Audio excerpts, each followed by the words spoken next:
Welcome, everybody. It's Tuesday, and that means it is time for the Giant Bombcast, episode 755. Today is September the 13th, 2022. I'm your host. To all you Nintendo dogs and Nintendo daddies and mommies and kitties and pet lizards, Jan Ochoa. Joining me, as always, the co-captain of this raucous hot air balloon, Jeff Grubb. Howdy, how you guys doing? I'm just trying to get a YouTube video about Play-Doh on for my daughter right now. Do not mind me. There we go. Aww. There we go. We got the man that has bought all of the Play-Doh to power his generator in New Jersey, Jeff Bacalar. What's going on, everybody? Just enjoying my various day life activities that I'm involved in. And very good. We got the various day life and farming enthusiast and expert correspondent herself, Jess O'Brien. Yes, hello. I'm reporting from the field. It's a field. Lovely, lovely. How close are you to touching corn or other various farm equipment? Yes, Jan, I am probably within a quarter of a mile. I could walk out of my front door and walk about 300 feet perhaps, and indeed touch corn. Back to you in the studio. I've heard it's got the juice. It's got the juice. Rumors have been circulating regarding this juice, and I cannot personally confirm these. These are unconfirmed rumors, but we will report back in as soon as possible regarding this juice. I don't want it unless you're squeezing the juice yourself in 5 or 6 different video games about farming. Thank you. Oh, I love corn. You know, I hear hot take here. I don't like corn. Yeah, what? I mean, I like popcorn. Harmless. I like popcorn though. Popcorn is great. You like the subliminated version of corn. I like guess. corn tortillas. I like Fritos. I just don't like corn on the cob. Oh, well, okay, that's now fair. That's fair. I like But it why? off the cob as well. Yeah, I like it in a bowl with some butter. Yeah, I'll mess that up. Do like a chicken fajita situation, like Mexican with the corn and the beans and the. I ordered corn at Chipotle. Yeah, that's one of the salsas I get. Absolutely. Yeah. Wait, but I just feel like you guys. Well, maybe it's because New Jersey has exceptionally delicious corn. I'm in California where most of the produce is grown. I was not lying about the corn being 300 feet away. I think corn is right being now. grown everywhere across this great continent of ours. Yeah, that was the whole corn thing. is just like corn feels it's important. I mean, you don't like corn? It's very important. I like all the other stuff that comes out of corn. Important rating. Corn Okay. important. All right. Yes. Corn All right. importance. Corn importance. Right. Corn port. That was the whole thing, though, right? Like, North America was just sitting here, and people would try to come here, and then they couldn't because they would run out of food, mostly grain. And then eventually someone's like, well, can we turn this rocky maize stuff into edible corn? And then once they did that, like, oh, now everyone could live here. And that's how it worked. Yeah, but also bro, you're forgetting about all of the Native Americans that had already figured that out, I think. That's literally who I'm talking about. I'm talking about the Native you're Americans. talking about them. Yes. All right. But yes, they're the ones who did it. We had nothing to do. I thought you were talking about the folks coming over and being like, what's there to eat? No, when white people are like, we created Western civilization, I'm like, you had nothing to do with corn. No, thank you. Nope. Shouts out to our Native American brothers and sisters. I am broadcasting live from Ohlone Grounds. Go on, Bacalar. No. I was watching one of those how it's made things, and they were like, corn's delicious on the cob, and it's a nice thing to put on your salad and other delicacies, but they done figured out how to make like a whole Frankensteinian array of terrible corn byproducts. Oh yeah, right? It's everything. Like high fructose corn and like all these dang. abominable fucking horrific creations. So like, No, we two literally just sides would of the not- coin. We could not have this population that we have without corn right now. Is basically Yes. Okay, what do you think is more important to our modern society? Is it corn or is it potatoes? Still corn, right? I think it's still Well, corn. I would choose. I don't know, but I like potatoes more than corn. So I mean, yeah, but that's not the question. yeah, I know, Yeah, but that's the corn's only more answer I important. had. Okay, great. That's not answering the question. Okay. Yeah, correct. Okay. That's right. Not answering it. Moving on. So before we get into the rest of the show, Bacalar's method of answering this question reminds me of my partner's frustrations with her classes. She'll make a Google form. No. Yeah. Just people breaking the barrier. Got it. She'll ask the first two questions just for organization's sake. Last name, first name. And then so many students will answer with their first name and their last name and last name as their first name. And then she just looks at me. I look at her. I'm just like, sorry, babe. And then she's like, these kids. I'm trying to teach these kids. She's lucky they put their name on the thing anyway. Like, we had a problem with people just not putting their names on stuff they were handed in. Or reading directions. Yeah. I mean, still deal with it now with grown-ass adults. That's true. I'm right here, Bacalar. You don't have to, like, throw me under the bus that was like not that. a subtweet. That was not a subtweet. That was just calling out on the same program. Right. Okay. Right. Yeah. Yeah. You know what we all collectively did, the four of us this morning? We all woke up bright and early for Jessica 8 o'clock, which is bright and early. I have a problem. It's okay, Jess. It's okay. I woke up and that one like classical music that plays in cartoons with the rooster crowing like do do do do do do do was playing. I was thinking more like fuck! It's 8:30. This is awful. say more like Hairspray, like Good Morning Baltimore. Nice. Yeah. Nicely done. That's a good song. A Nintendo Direct happened, so I think we'll switch up the format of the show for today and let's talk about some news. But Jan, it's all out of order. It's fine. We take the second segment, make it the first. First segment is now the second segment. Bing bang boom. Oh, phew! trust I you. was afraid for a second. That's right. We'll still talk about games. I don't know if we'll talk about emails because I can't get into that mailbox. That's the first news story of the day. I'm a little concerned because Outlook is telling me, here's this generic error, and we're going to give you a bunch of numbers that are going to confuse you and I'm in maybe it. make you think you're in it. Yeah, I'm sorry. Did you ask? You must have asked everyone at some point. Your Yes. fault. Who kicked I've me been in out? it forever. Yeah. Anyway, sorry, Jeff. Yeah. That's okay. All right. Well, we have some news from a Nintendo Direct. I got like the big games listed here. There's some other stuff we could probably talk about, but let's talk about the big things first. It started with Fire Emblem Engage, a new Fire Emblem game that they finally confirmed is actually happening. It's coming out January 20th. The Engage means everything you think it might mean, mostly engaged to be married. They definitely made a big deal about like wedding bands connecting people and that making you more powerful. And listen, that sounds stupid in the exact way I want my Fire Emblem games to be stupid. I am really excited about this one. It looked so good. My question, Jeff Grubb, is this yet another ploy from the Japanese government to increase the birth rate of their country? I think I guess it works backwards because, right, if you can get it in games, you don't need to go get it in the real world. So this is working against their purposes. My 2D wife.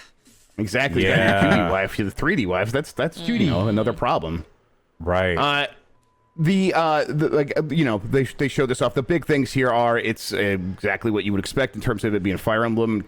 There's tiles. It's going to be a strategic combat, Sammy, whatever. But it's Jan, are you okay? I'm just really hyped about these tiles. Gesundheit, what was that? It's just good. Yes. Okay.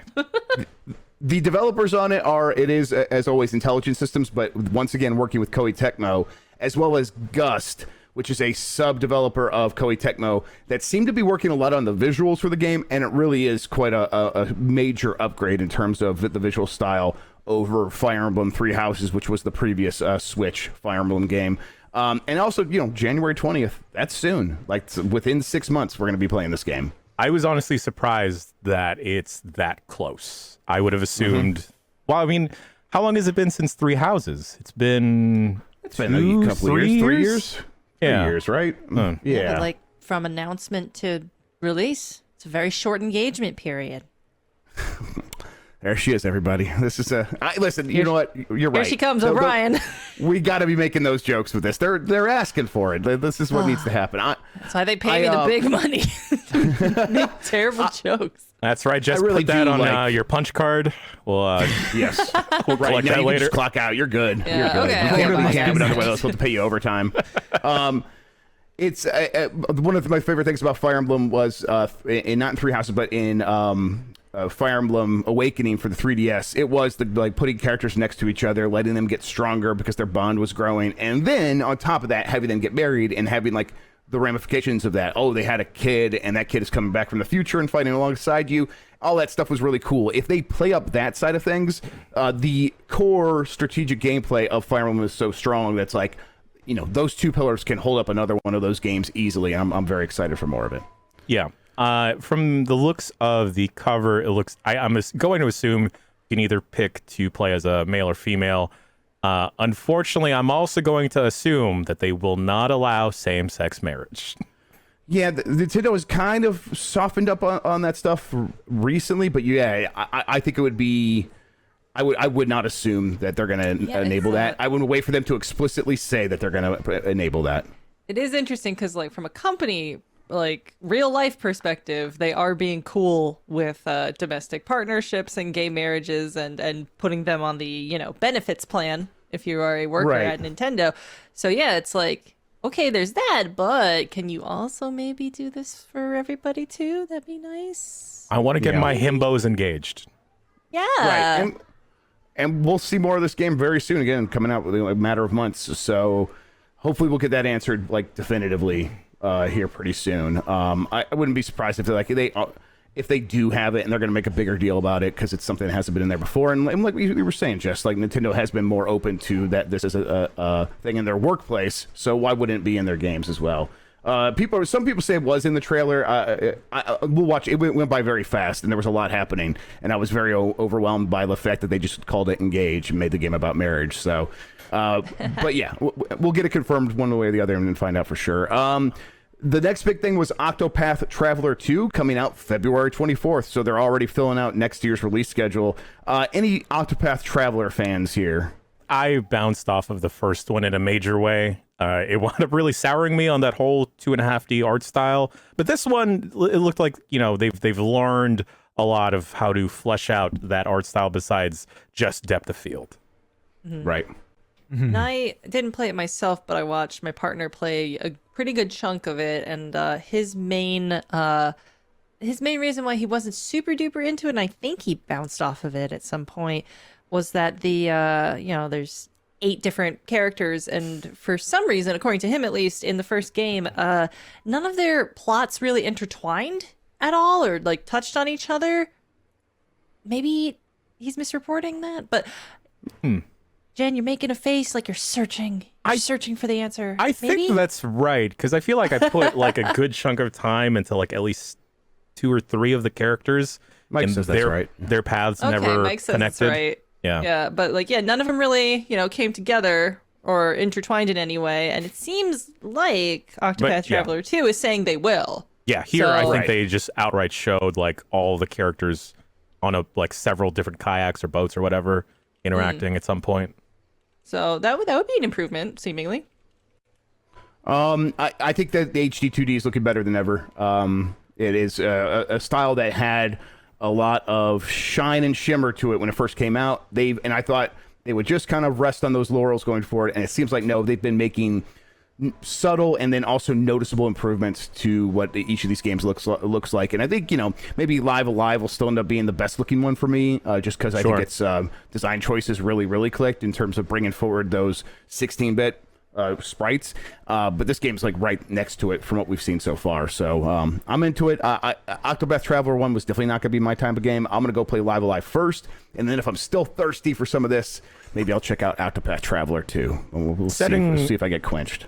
The setting looked interesting too. It didn't look like it was fantasy or like old-timey West. It looked like 1920s almost.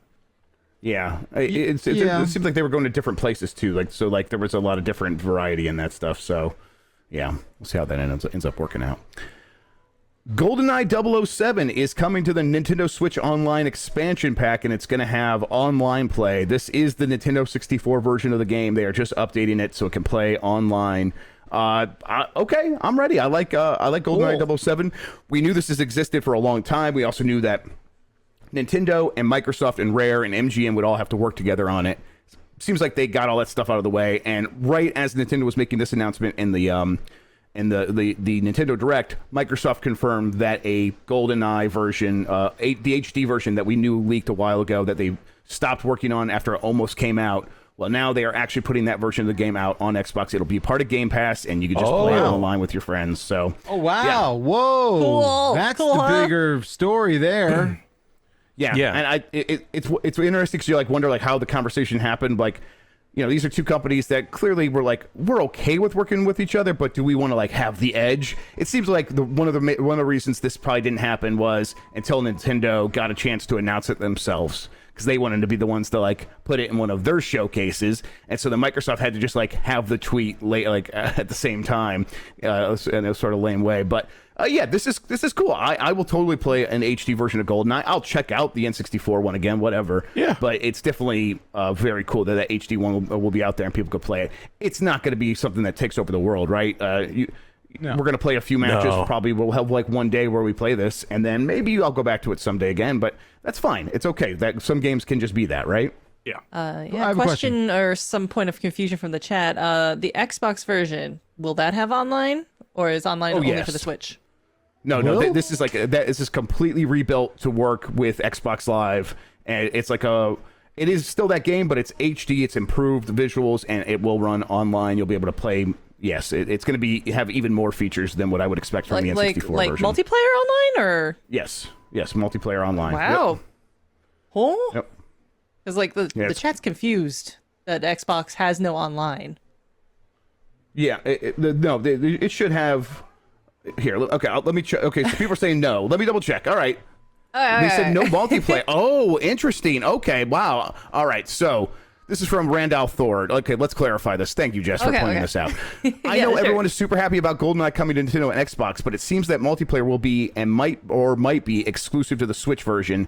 Yikes. And that's from 007.com. What Wow, the weird. fuck? Okay, I just assumed, so this is very odd. Okay, so this It's gonna have local 4-player split screen. exactly Local only, yeah. local Classic only. version. Yes, and then the classic version that's available on Nintendo 64 will have online play, which is maybe why one of the reasons Nintendo made a big deal about that. Oh, I fucking yeah, hate reading this here- story again. Yeah, that is a weird thing, and you wonder if that is like a concession they had to make to Nintendo, or I thought the What a concession was weird- let us, like you said, put it on the direct. yeah, well, and also like, let's make GoldenEye work, and then can we get some rare games to put on Nintendo Switch Online, right? So they got one of the Banjo-Kazooies on there. They probably want to put a few more on there eventually. But yeah, so part of that you would think would like, okay, and we'll make GoldenEye happen. Yeah, we could finally say yes to that. Yeah, that's strange. I wonder if it's something that would ever change. But yeah, let's see. Exclusive Thank you to for the new bringing that Switch up, version. chat. Yes, thank you, chat. I appreciate that. Exclusive to the new Switch version of the 1997 title will be online play, allowing 007 fans across the world to take part in the popular 4-person multiplayer mode together. I wonder if it's just going to be split screen, and so you could see your friends like screen still, but just online. That's going to be weird. That'd be hilarious, actually. Yes, that'd be cool. I don't mind that because that's just how we played, and like sniping at other people's window was part of it, and like you had to account for that. But most people, I think, did not try to play that way. They're like no screen peeking. So, yeah. Honorable all right. schmucks. Let's see, and then there was 9 more Nintendo 64 games announced for Nintendo Switch Online coming this year. Pilot Wing 64. And then, regrettably, Mario Party and Mario Party 2. Oh, and boy. Then the first part of next year, Mario Party 3. They're just doing it to us. Will They're that have just bringing it online? on. I'm assuming yes, right? So with these games, what you could do is you could do the couch co-op online thing. Like for all Nintendo Switch Online games, it's been like, hey, a second person's going to come here, and then the game's just going to treat that as another person with a controller plugged in. Yeah. And so it's worked so far. It's what we did with Punch-Out on the Super Nintendo, and so yeah, it should work with Mario Party. Yeah, and given Nintendo's like track record of like weird and poor online experiences, when we did that Punch-Out thing, it was actually relatively easy, other than like the odd, cumbersome Punch-Out code type of button inputs that we had to do. Yes, exactly. We had to, and that was like just because the game's weird input codes were there, but it worked, and like that was the surprising thing. So I think this should be a fun way for people to play those old Mario Party games. Now the weird thing here is, Mario Party Superstars, right? Yes, Mario Party Superstars is based on Mario Party 2, and Mario Party 3. It's like taking its board games from those games, but whatever. It's still a different experience. It'll be cool to have access to these again.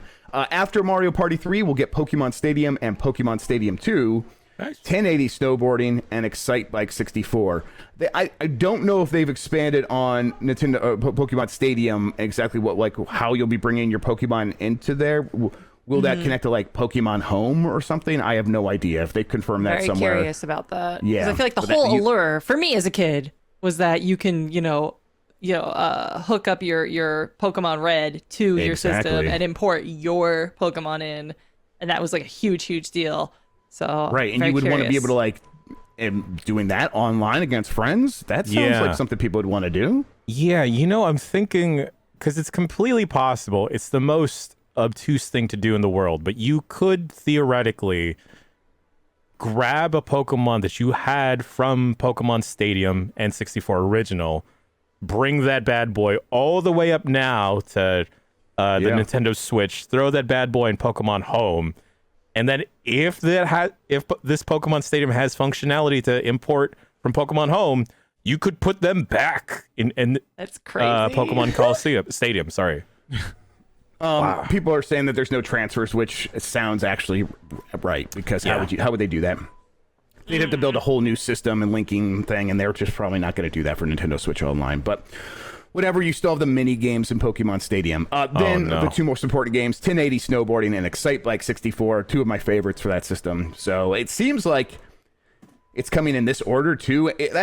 Hopefully they mix it up. Maybe this is just me misreading, but like the way they have it listed was like these games in 2022 and then these games in 2023, and they sort of had them placed in order. So it's like we're going to get Mario Party 2, and Mario Party 3 back to back to back. That might be a little much. Like, can we get something else to add to the flavor between there? But we'll see. The biggest surprise of the day for me was Miyamoto coming out and saying he wanted to talk about Pikmin.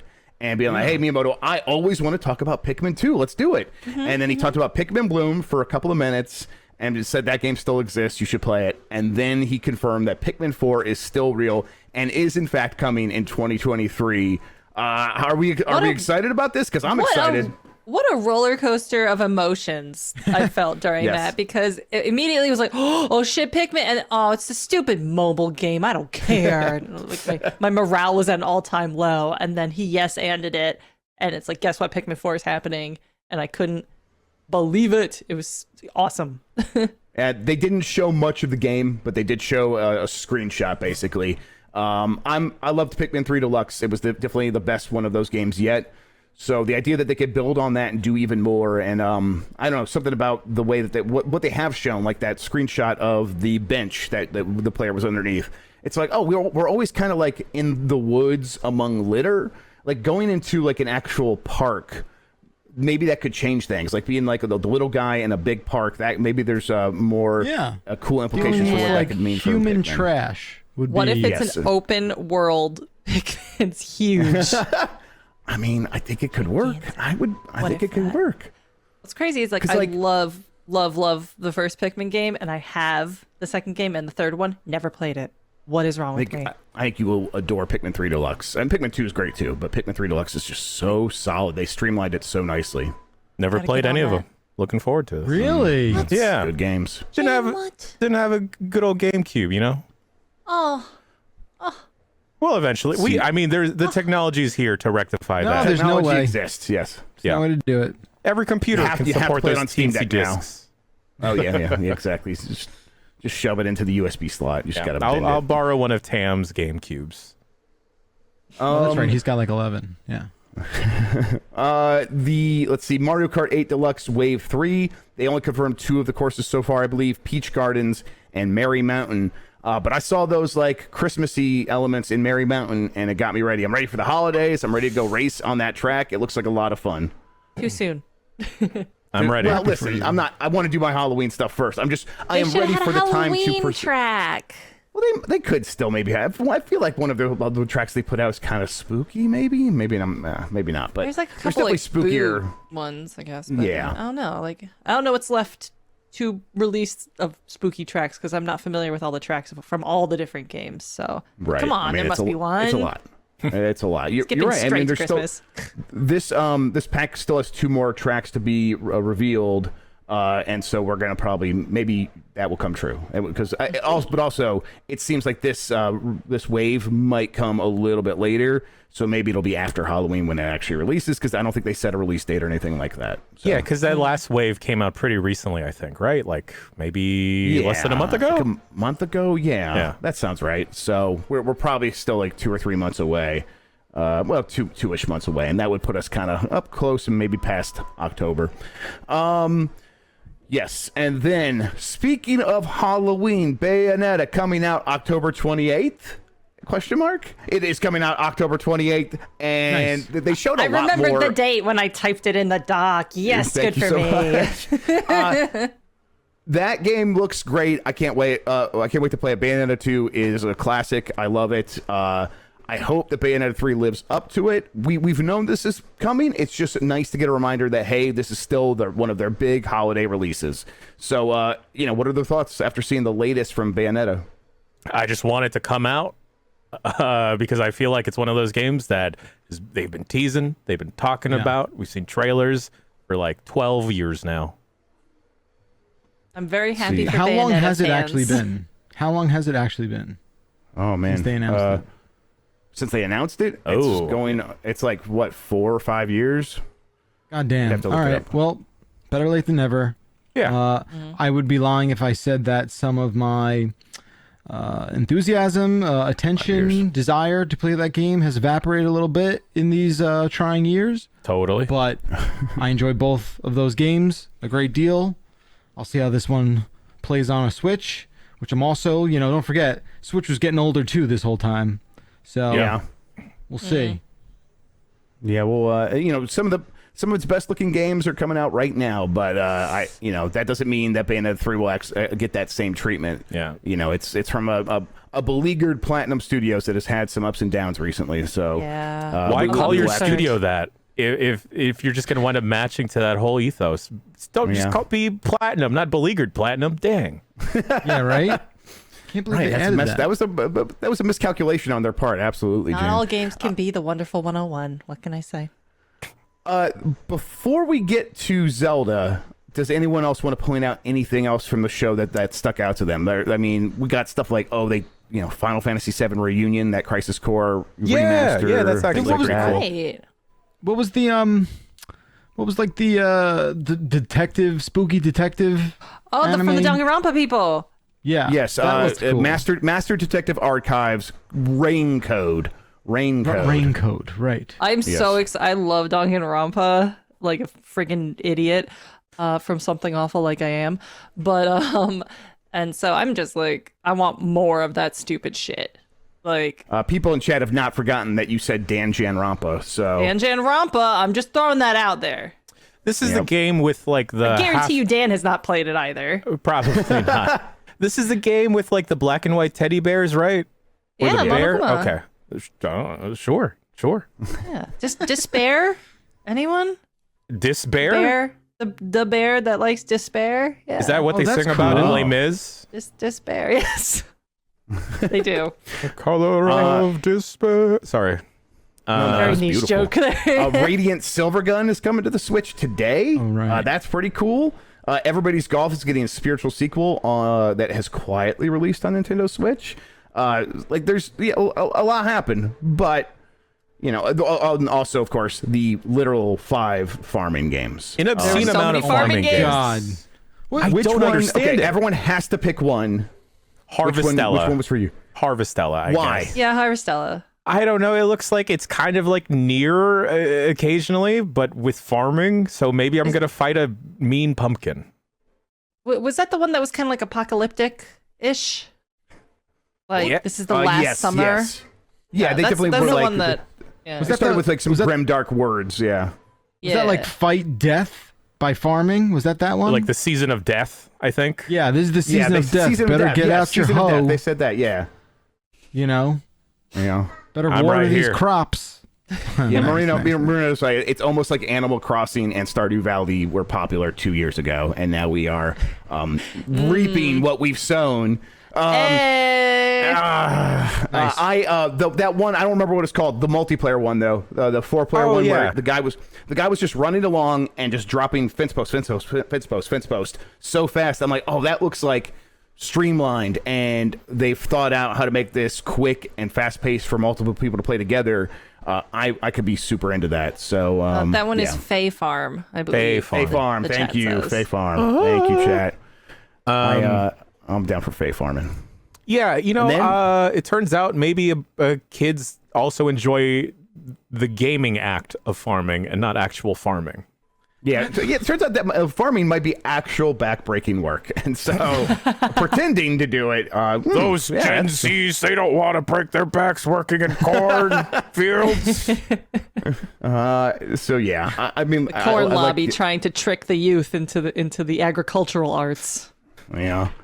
I get why it's popular. It's just surprising. It's just weird to see so many of those games all smushed together into one direct. Yeah. I mean, it was even like weirder than like, oh, Jeff Keighley has like 18 space games. Like that almost makes sense at a certain point because video games, what else are you gonna do? But like having this many farm games in one thing. I think this to me feels the same as the too many space game situation. Okay. Where it's just like another one. Did they notice that it's so many of the same genre? I would have appreciated a couple more puns. I forget who the dude is that technically hosts the Nintendo Directs, but throw him in some overalls. Throw him in some overalls and like have a piece of straw hanging from his mouth. I do miss the little goofy skits. They don't do those very much. Anymore, have him play a washboard or something. Or like, just hold a jug and occasionally blow over the top of it. Like, that would be cool. Make the Japanese guy speak in an Osaka accent. Yeah, That's the down south accent. Yes, okay. Yes, Jan's got it. Southern accent. Oh, I'm just inhaling alcohol. No. What an instrument you have in front of you. Get that vapor up in your nose. You really don't know Zelda. how to toot that, do you? I don't. Breath of the Wild 2 has a name, and it is very offensive to the United Kingdom. The Legend of Zelda: Tears of the Kingdom. Coming May 12th. They gave us a date. They gave us a name. They gave us a trailer. Ish. Listen, I'm ready for more of this. May is not as late as it could have gone. They said spring, and spring goes as late as June. So, they could have tried to get away with that. But no, they're going to give it to us in May. Tears of the Kingdom. They previously said, once we say the name, people are going to begin like knowing what to speculate about and all this stuff. I have no idea what this reference is. What does that mean? Like, this is supposed to precede Breath of the Wild, correct? Right? Or because I was under the assumption that this was before Breath of the Wild proper. No, that was one. I think that was one of the. This is after. I think yes. This is a sequel. It's a follow up. Oh. And the Warriors games were the prequels, and they were kind of like loose prequels at best. So yeah, this is gonna follow up. Like you're gonna have like the Zelda that you saved there in the game working alongside you. So someone tweeted at me that they didn't actually. I don't remember them actually saying Tears of the Kingdom. What if it's actually Tears of the Kingdom? No, now it's Tears. Yeah, it was Tears before last week. But maybe no one reads that and is like, "Oh, Tears of the Kingdom." Well, yeah, Japanese title.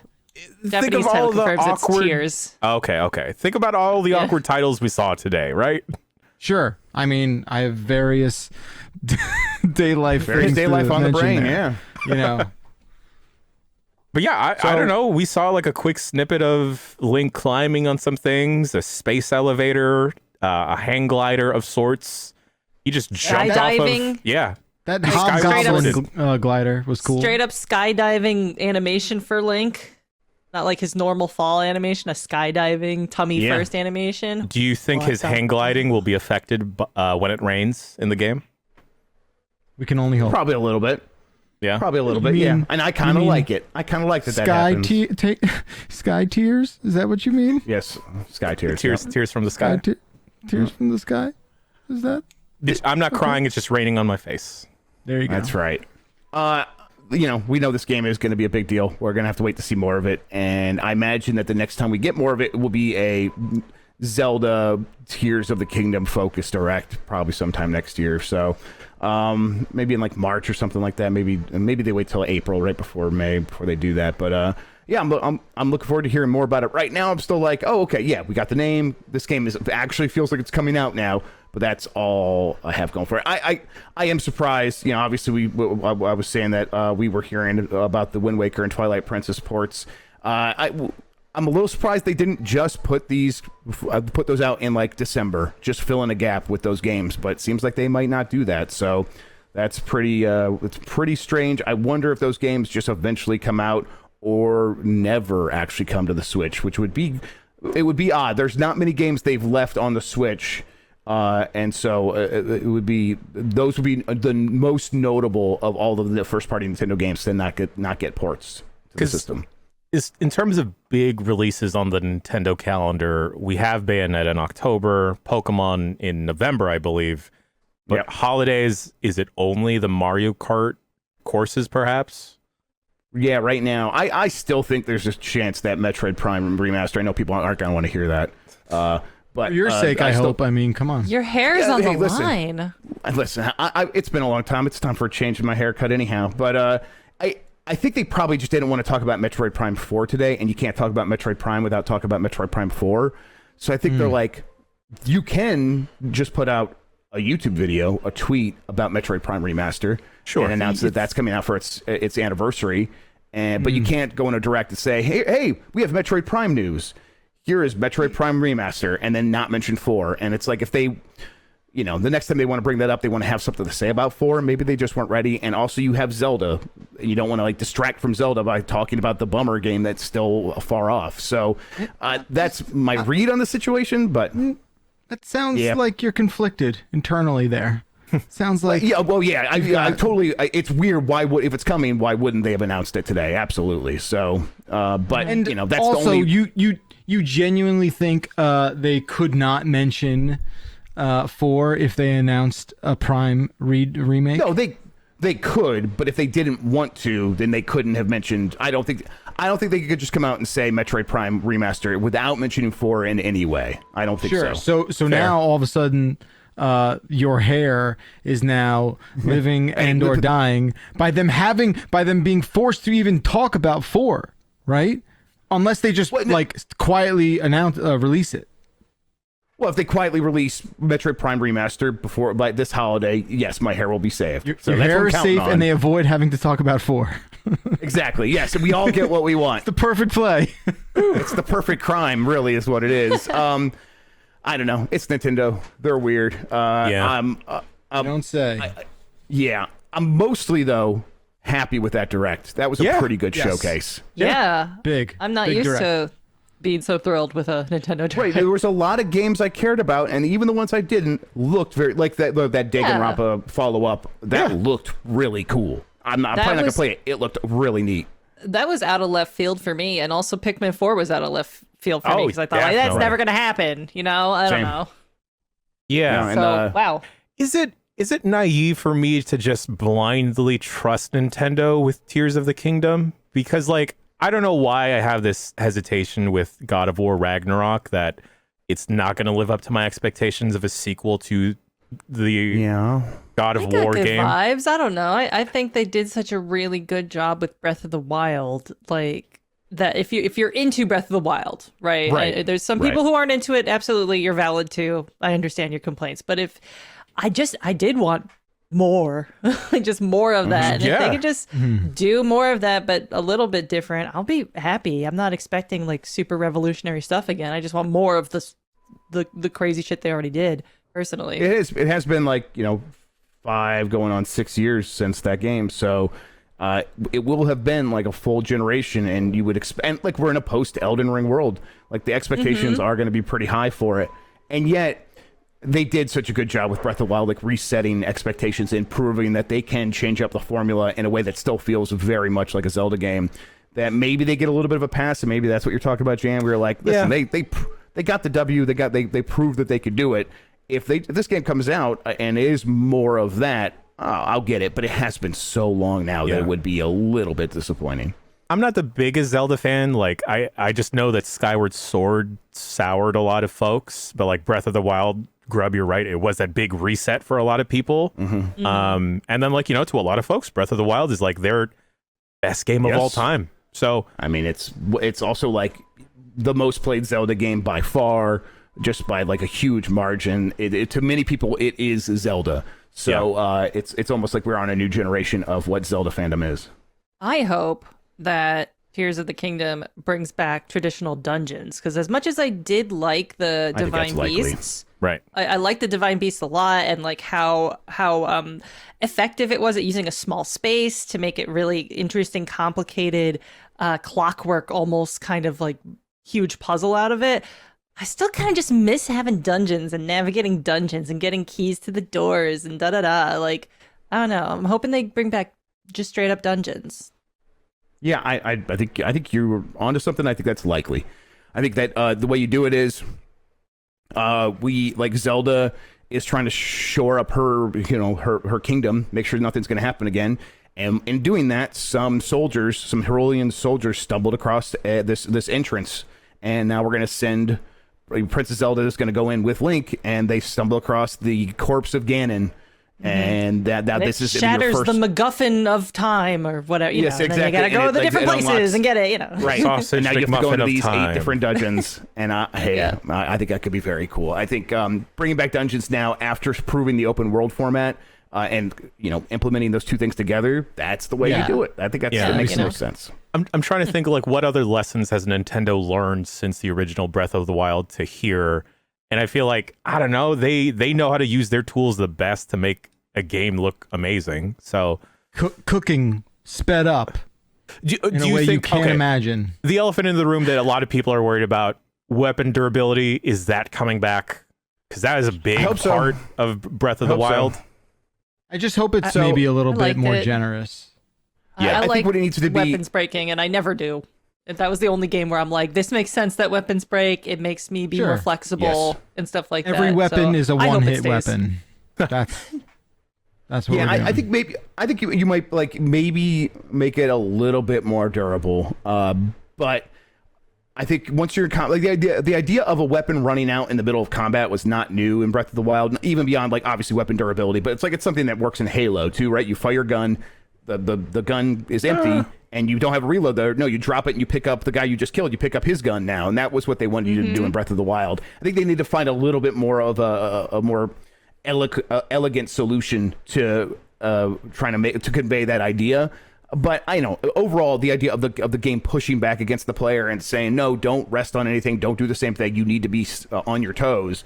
That was a good idea. So I think overall durability probably does return. That's a really good point. I have a personal bad habit of sticking with the same weapon and not trying new things because the weapons don't break or don't get worse over time or something like that. So personally for me, like, durability makes total sense, and the game is really designed around it, so it's not like an added on bullshit difficulty for no reason. Anyway, Jan, sorry. Oh, no. I've just never thought about the weapon durability in Breath of the Wild being similar to like running out of ammo for a weapon in an FPS. And that makes total sense to me now, thinking about it that way. Huh. Cool. I think that does it for the Nintendo Direct, right? Any final thoughts on that before we move on to the rest of the news? Bummed we didn't learn anything about the movie. The Super Mario animated movie. Yeah, I was really expecting something. I think they want to space out as much time from the original Direct when they revealed the voice cast, and just like, no, we're gonna let this simmer. Yeah, even staying silent is a win in their book at the moment. So yeah. Did Chris Pratt get less cool? Impossible. Oh, no. That can never happen.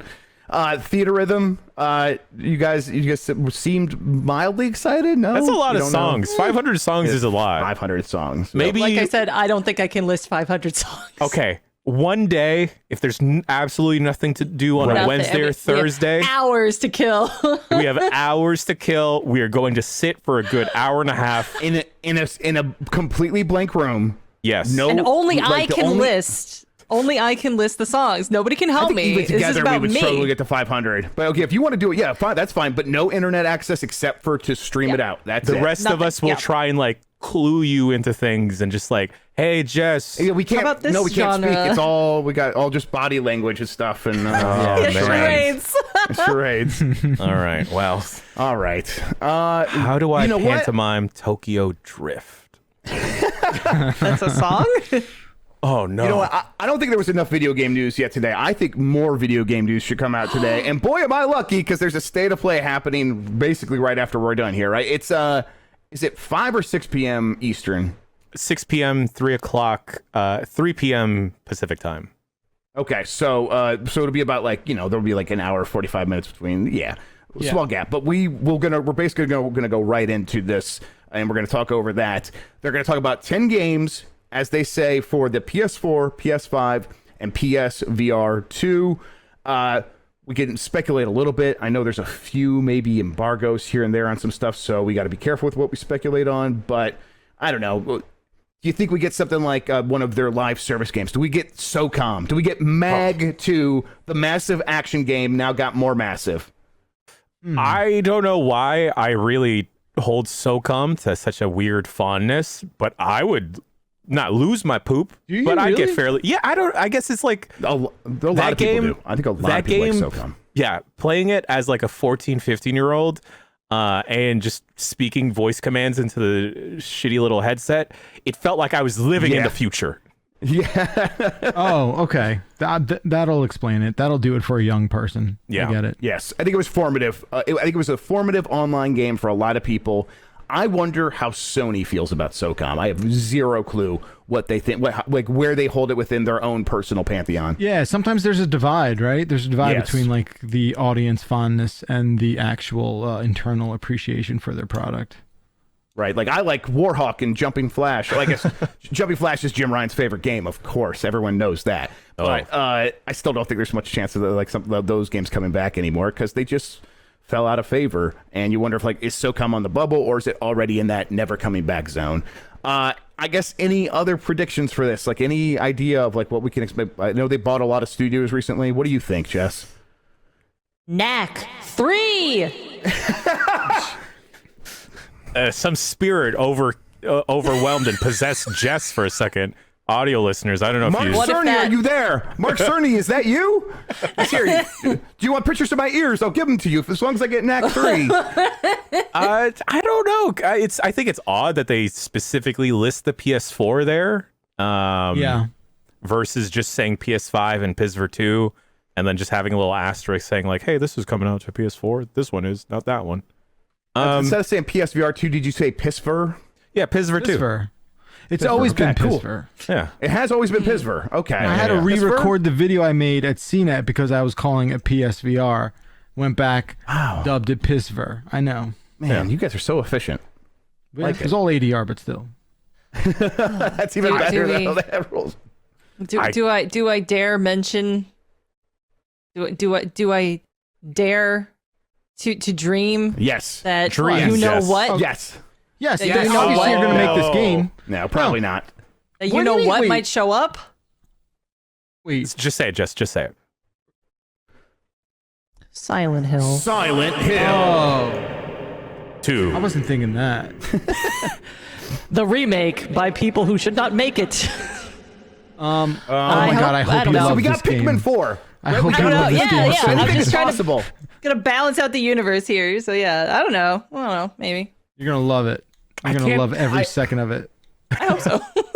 I can't think think of if it- anything, honestly. No. I think if this was going to be the kind of place where a Silent Hill could just burst back onto the scene in a major way, this would not be a PlayStation State of Play. This would be a full-on PlayStation Showcase, which is the thing they've done the last 2 years in September. The fact that they're calling it a State of Play tells me it's probably going to be mostly disappointing and mostly a chance to remind people about PSVR 2. What a perfect PSVR place 2. to show off Silent Hill, the mostly disappointing series with the most disappointed fans. Jess, it doesn't have to okay, be very like good this. point. It Very good doesn't have to point. be like this. But it do be like this. You could just so- like a different niche thing, Jess. Just like a different niche thing. Grub. I like other things. You genuinely, when you see like a state of play getting announced, I don't know how early do they announce these things? About 6.5 hours before they're ready to go live, right? Like, basically, yeah. So when you see a state of play, you're like, oh, this is just like a common loot box bullshit. Like, is that what your sort of head's at? Right. It is when I'm in Fortnite and I just see the regular treasure chest. I'm like, I'm not even gonna open that shit up. Yeah. There's been some good state of plays. There's been a lot of sort of they feel very obligatory, where they're just like, hey, we told some partners that we would market their game, and like we have a contract somewhere saying we'll do $50,000 worth of marketing for your game, and part of that is we're going to put on a state of play, and we say that's worth this much money. And this could be one of those, but they do have to sell the PSVR too, so maybe maybe setting expectations low is unfair. Is there any like did they mention Astrobot 2 like in any meaningful way?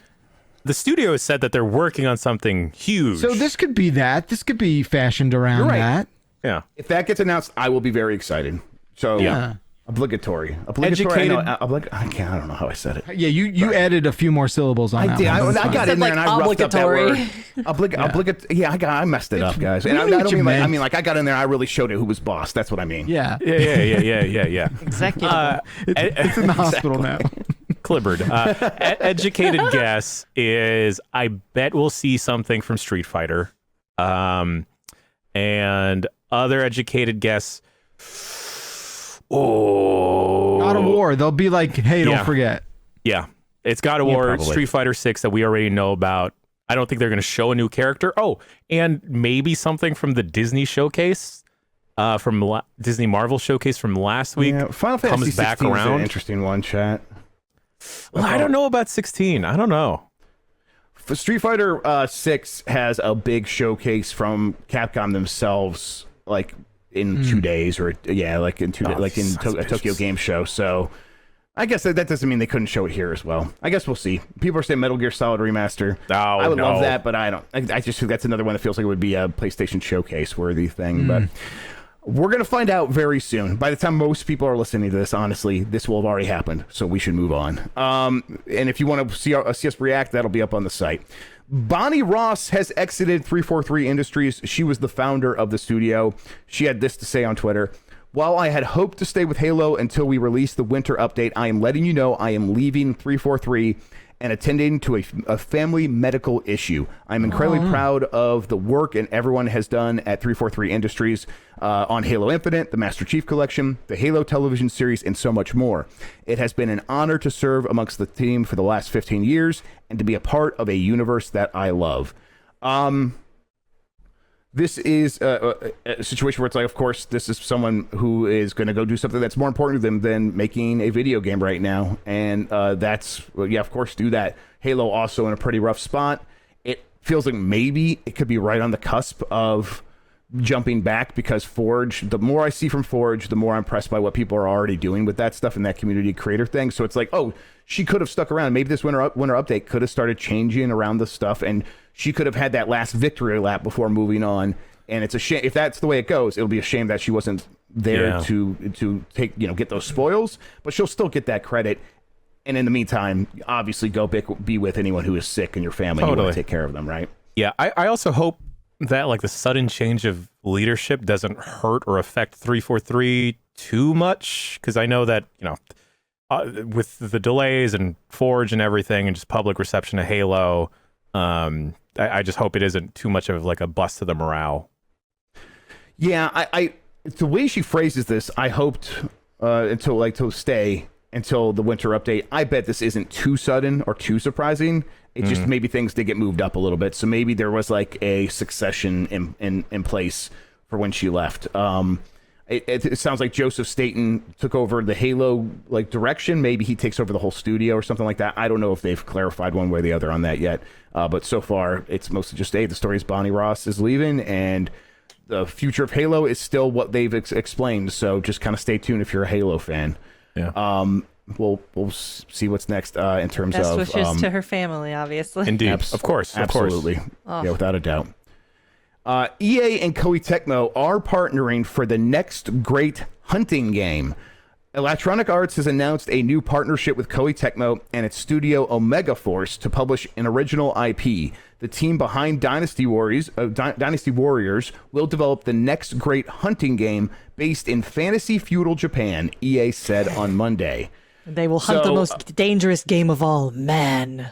Tanukis with giant balls. Well, I mean, that is the most dangerous game, 100%. This it sounds like they're making a Monster Hunter, and EA is going to publish it. This is something that leaked previously. Obviously, they're confirming it. We're hearing about it. We probably won't see the game for a while, but I guess I want to get into Monster Hunter. I've not gotten into Monster Hunter. Do you guys think there's a space for other games to come in and compete with Monster Hunter, which is a growing, massive franchise? I mean, if it's easier to get into, sure. I mean, all I things was scared off by all the options. Yeah, I similar with Jess. Like I've always wanted to get into Monster Hunter. I know it's the most adjacent game possible out in the world, but like all of the different intricacies of like button inputs and gear and leveling up, it's can be semi-intimidating. So if this may be a more casual type of thing, I'd be down. But there was that was it put out by Sony? It was like a Monster Hunter-esque type of game. It looked very purpley and neon-y. Recall the name of it. Yeah. That it was like free to play. Yeah. That didn't do so hot. So I don't know. Dauntless. Thank you, chat. Foex says Dauntless. Yes.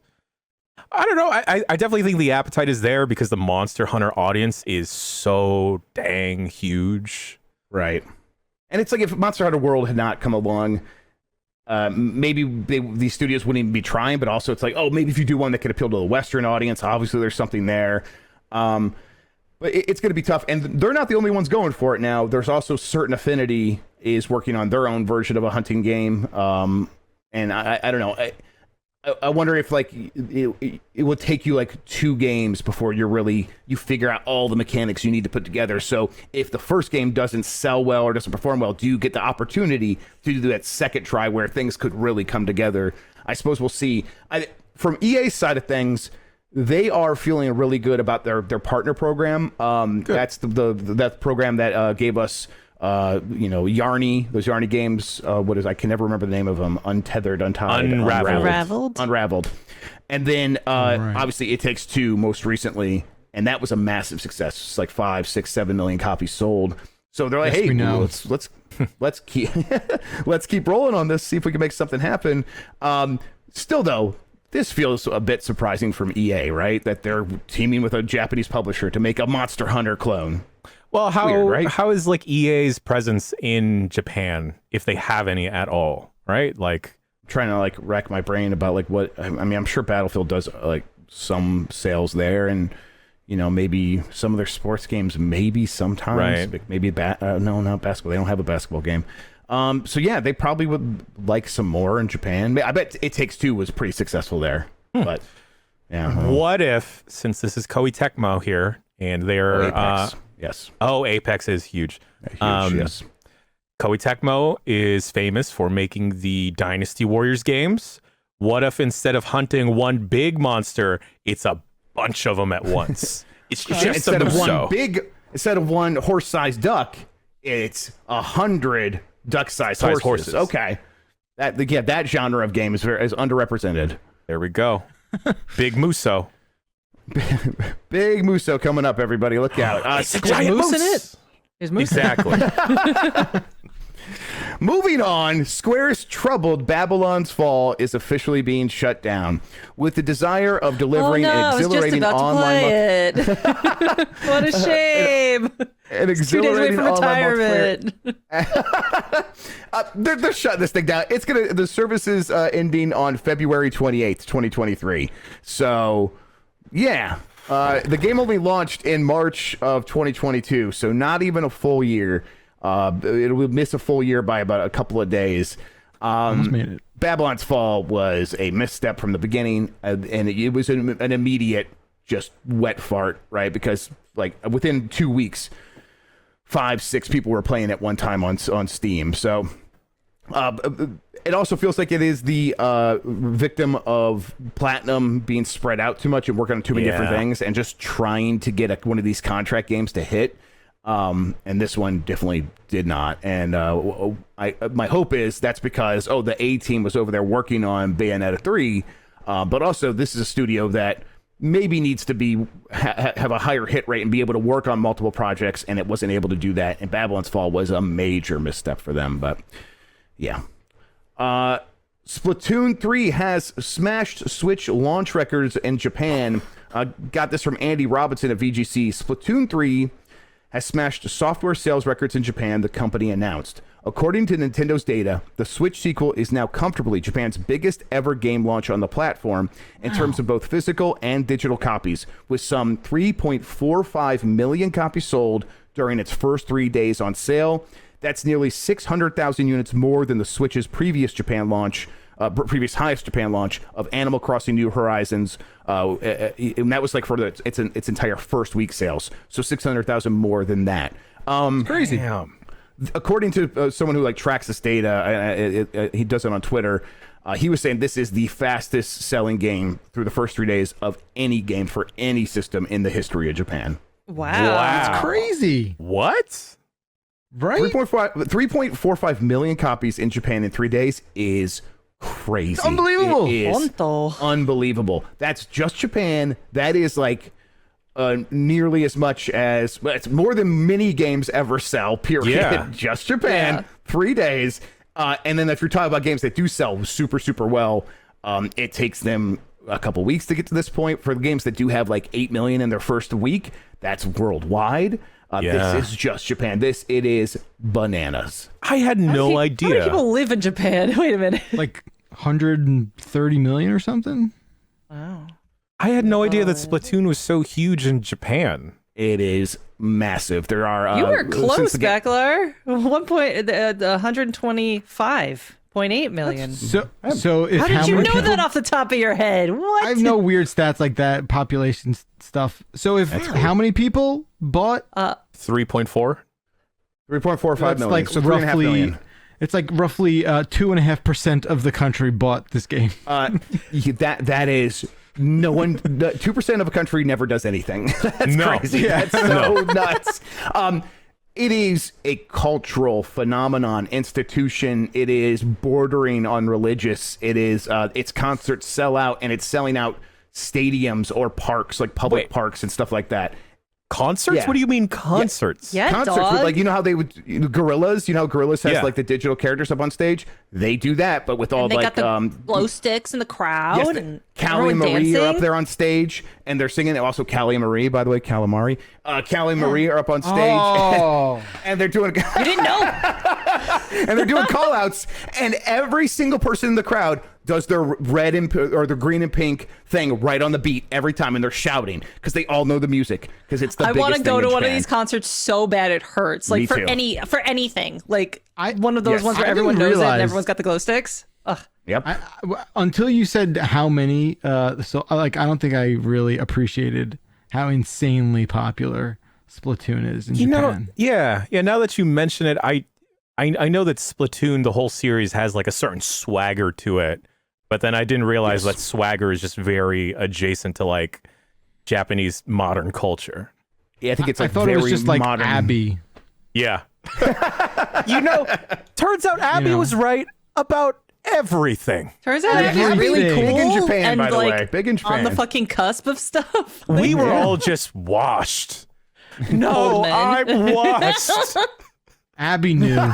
She saw the signs. Abby saw Comes the first all in signs. the end. And also, Did- like Splatoon has like all these collaborations with like Yeah. Family Mart, 7-Eleven, like like everything is branded Splatoon. Like there's so many crossover advertisements going on in Japan right now. It's like incredible.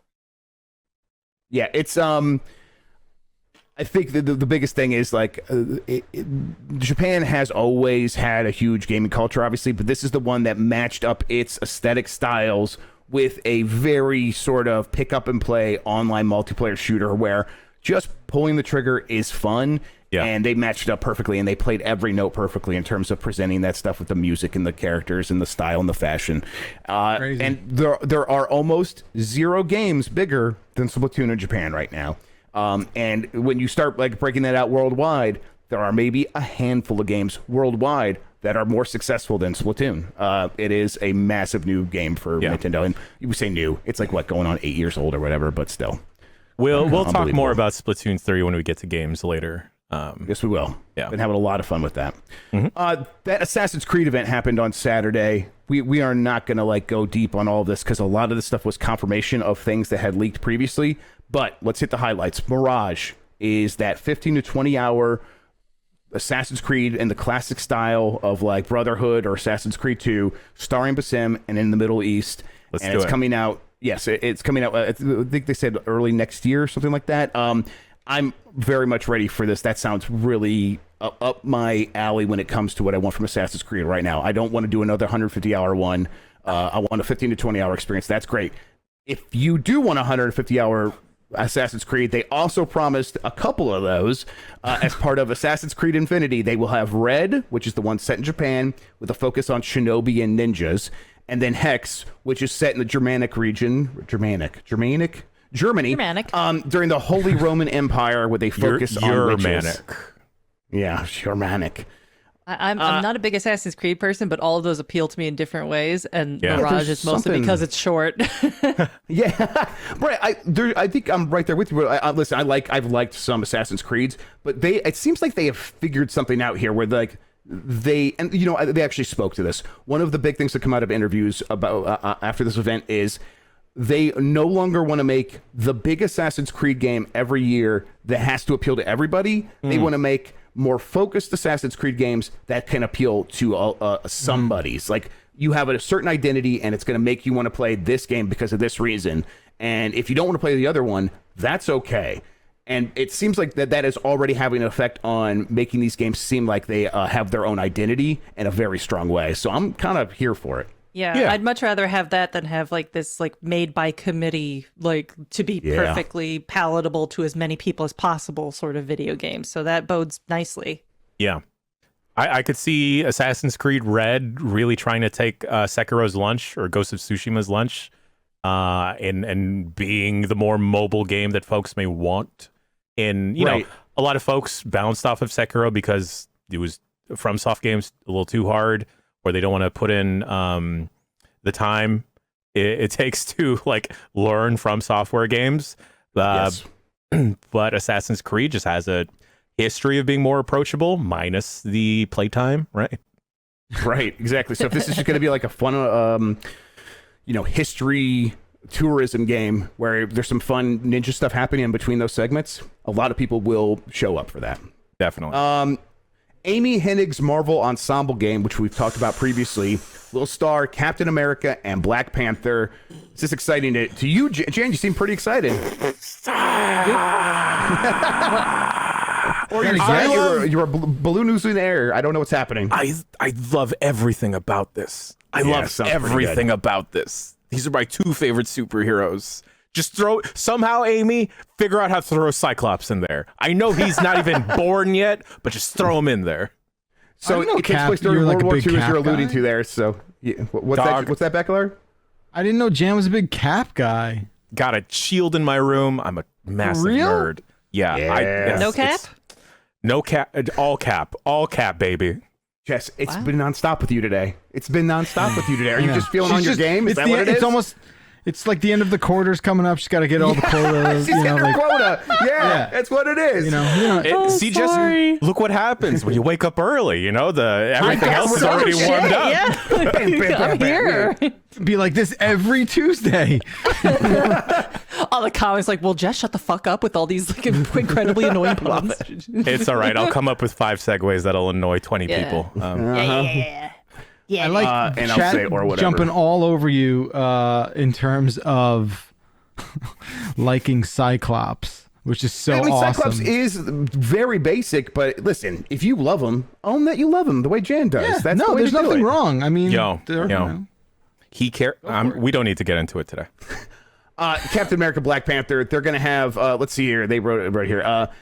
AKA, so you're going to play as Steve Rogers, aka Captain America, and Azuri, T'Challa's grandfather, and the World War II era Black Panther. Gabriel Jones, a U.S. soldier and member of the Howling Commandos, and Nanali, leader of the fledgling Wakandan spy network. So there are 4 characters. that means this is a 4-player co-op game, right? Doesn't seem to be one of those. Instead seems this is going to be an Amy Hennig game where you are actually just going to more likely be swapping between Captain America and Azuri, which I'm probably saying wrong, but T'Challa's grandfather. And those other characters will probably be your support characters in each of those things, so they can help you like get acclimated and orient yourself really quickly and know what you need to be doing. So you have like a support character there or whatever. But then there's just going to be these two sides of the story, and I think there's a lot of potential there, especially coming from someone who's worked on Uncharted, which are those fun, pulpy adventures. You know, you do that with Captain America and Black Panther World War II. I'm very excited. I'm curious if they're going to be pulling from the short run of Flags of Our Fathers at all. I think so. I hope so. I hope that more games do that, because that's what the movies do, right? Where there's a run of the comics. They are going to adapt that, and it's going to be a loose adaptation, but you're pulling for stuff that, like, when you do recognize stuff that you go, oh, cool, that's nice. I'm glad you're still telling a story that is cohesive for this other medium, and I hope games could do the same thing, because there's a lot of stuff to pull from in the comics. Yeah. Wait 1 second. Let me just double. I wonder. Sure. I really hope that they would mention the character Isaiah Bradley at all. Like in the comics, he's like referred to as like the Black Captain America, and he was very prevalent during World War II. Right, he showed up in the Captain Falcon Winter Soldier show. Yeah, I would really like it if they showed him, or maybe feature him in some capacity. That would. But it looks like they're just mentioning at least the main selling factors being Steve and Azuri. Either way, I am so down. Sign me up. We don't know a name. We don't know when it's coming out. This was just about showing that Amy Hennig is making a game with these characters, and that was what. You could throw in Wolverine because he's old as shit. So Captain America's shield does have claw marks. Now, of course, that could be claw marks from Black Panther, but it does look like Wolverine's claws. You know what?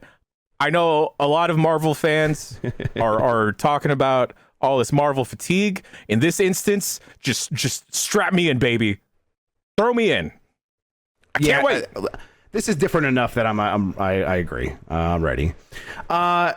Let's see. And then the last two stories here. EA announces new Battlefield studio and campaign led by Halo's co-creator. I got this from Tom Ivan at VGC.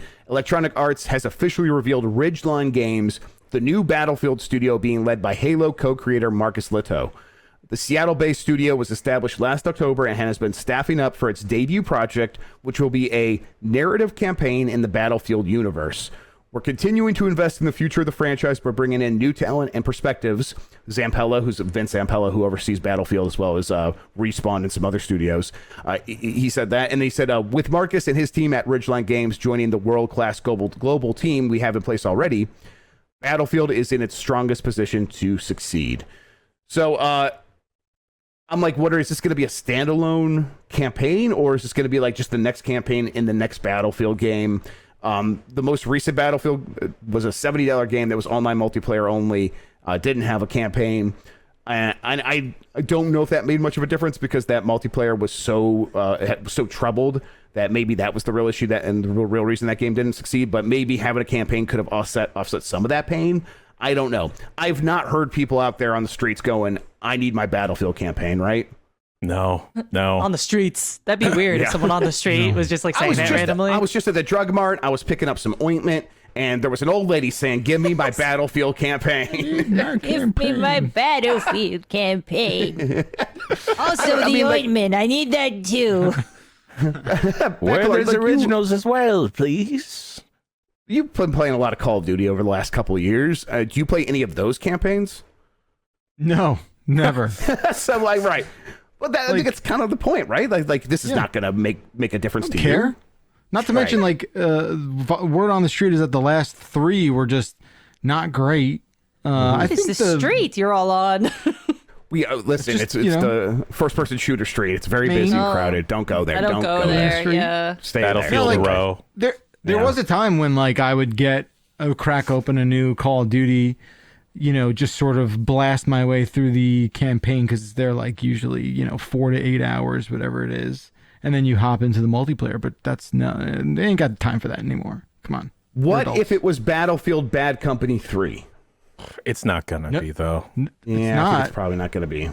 Yeah. I would like that. That'd be cool, but I really, it's probably not, or like something like a reboot of that series or whatever. But I don't know. They're bringing up a whole studio just to work on this, so they must have some idea about what they want, and maybe they can execute, and we'll see. Overwatch 2's Battle Pass has fans worried. This is our last story.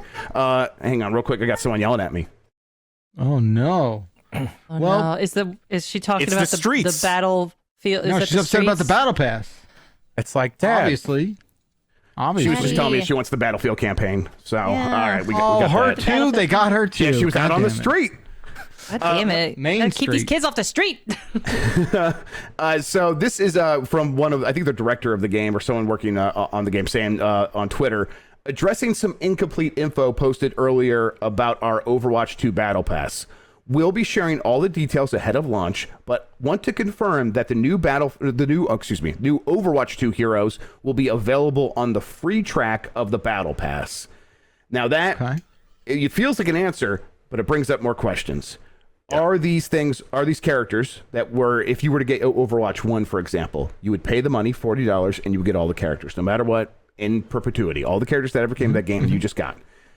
If the Battle Pass comes along and you don't unlock them by either grinding or buying the character, does it go away when the Battle Pass goes away and then you can't get that character? Or is it something that's always going to be available? They have not clarified that yet. And so this has people worried about Overwatch 2 a little bit and like, oh, is this going to be a weird, I have to stay engaged and grind if I don't want to miss out on the opportunity of having some character that I might eventually like, but I don't even know if I'm going to like? Is it just like trying to trick me into playing more?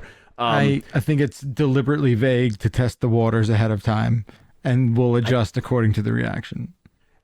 It's just, I think Blizzard has been doing a lot of that, right? Where they're like trying to hey, what can we get away with in Diablo Immortal? We can always change it later. So yeah. Well, I mean, this game is going into this open beta here very soon, right? October. And we have our Overwatch correspondent and Lucy James, who will be able to give us the full lowdown once that actually happens. It would be very frustrating if the battle passes were to go away and take the characters with them. And the only way to get them then would either be maybe they'll still be in a store, but if there's no free way to get them, I think a lot of people are going to feel pretty frustrated. But of course, Overwatch 2 is going to be free to play, so it is going to change its business model, and so something's going to have to give here. Yeah, members in the Giant Bomb chat are suggesting maybe perhaps follow the Fortnite model and then have the character on a battle pass, like a specific skin or a specific character. Once that goes away, just sell it again later, maybe. Yeah. That seems fair. But I don't know. I get why people are a little bit like, okay, what treadmill are they trying to force me onto? And that's just kind of that's what comes with a free-to-play game like this. So, yeah.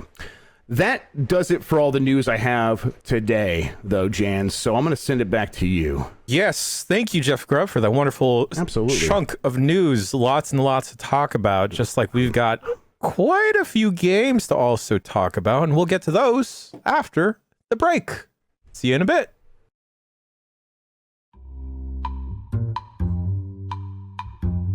When it comes to hiring, you need to trust your gut. But what if you could give your gut some help?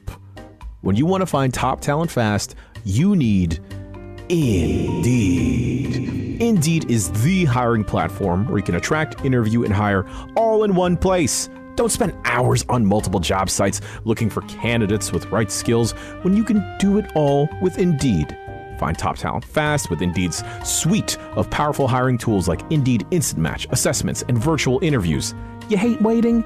Indeed's US data shows over 80% of Indeed employers find quality candidates whose resume on Indeed matches their job description the moment they sponsor a job. One of the dopest things about Indeed is that Indeed does the work while you are trying to find someone to work for you. With Indeed Instant Match, you sponsor a job and boom! Instant Match shows you candidates whose resumes on Indeed fit your job description immediately after you post. With Instant Match, you can start hiring fast. Join over 3 million businesses worldwide using Indeed to hire great talent fast. Indeed knows that when you're doing everything for your company, you can't afford to overspend on hiring. Visit Indeed.com/bomb to start hiring now. Just go to Indeed.com/bomb. Indeed.com/bomb. Terms and conditions apply. Cost per application pricing not available for everyone. Need to hire? You need Indeed.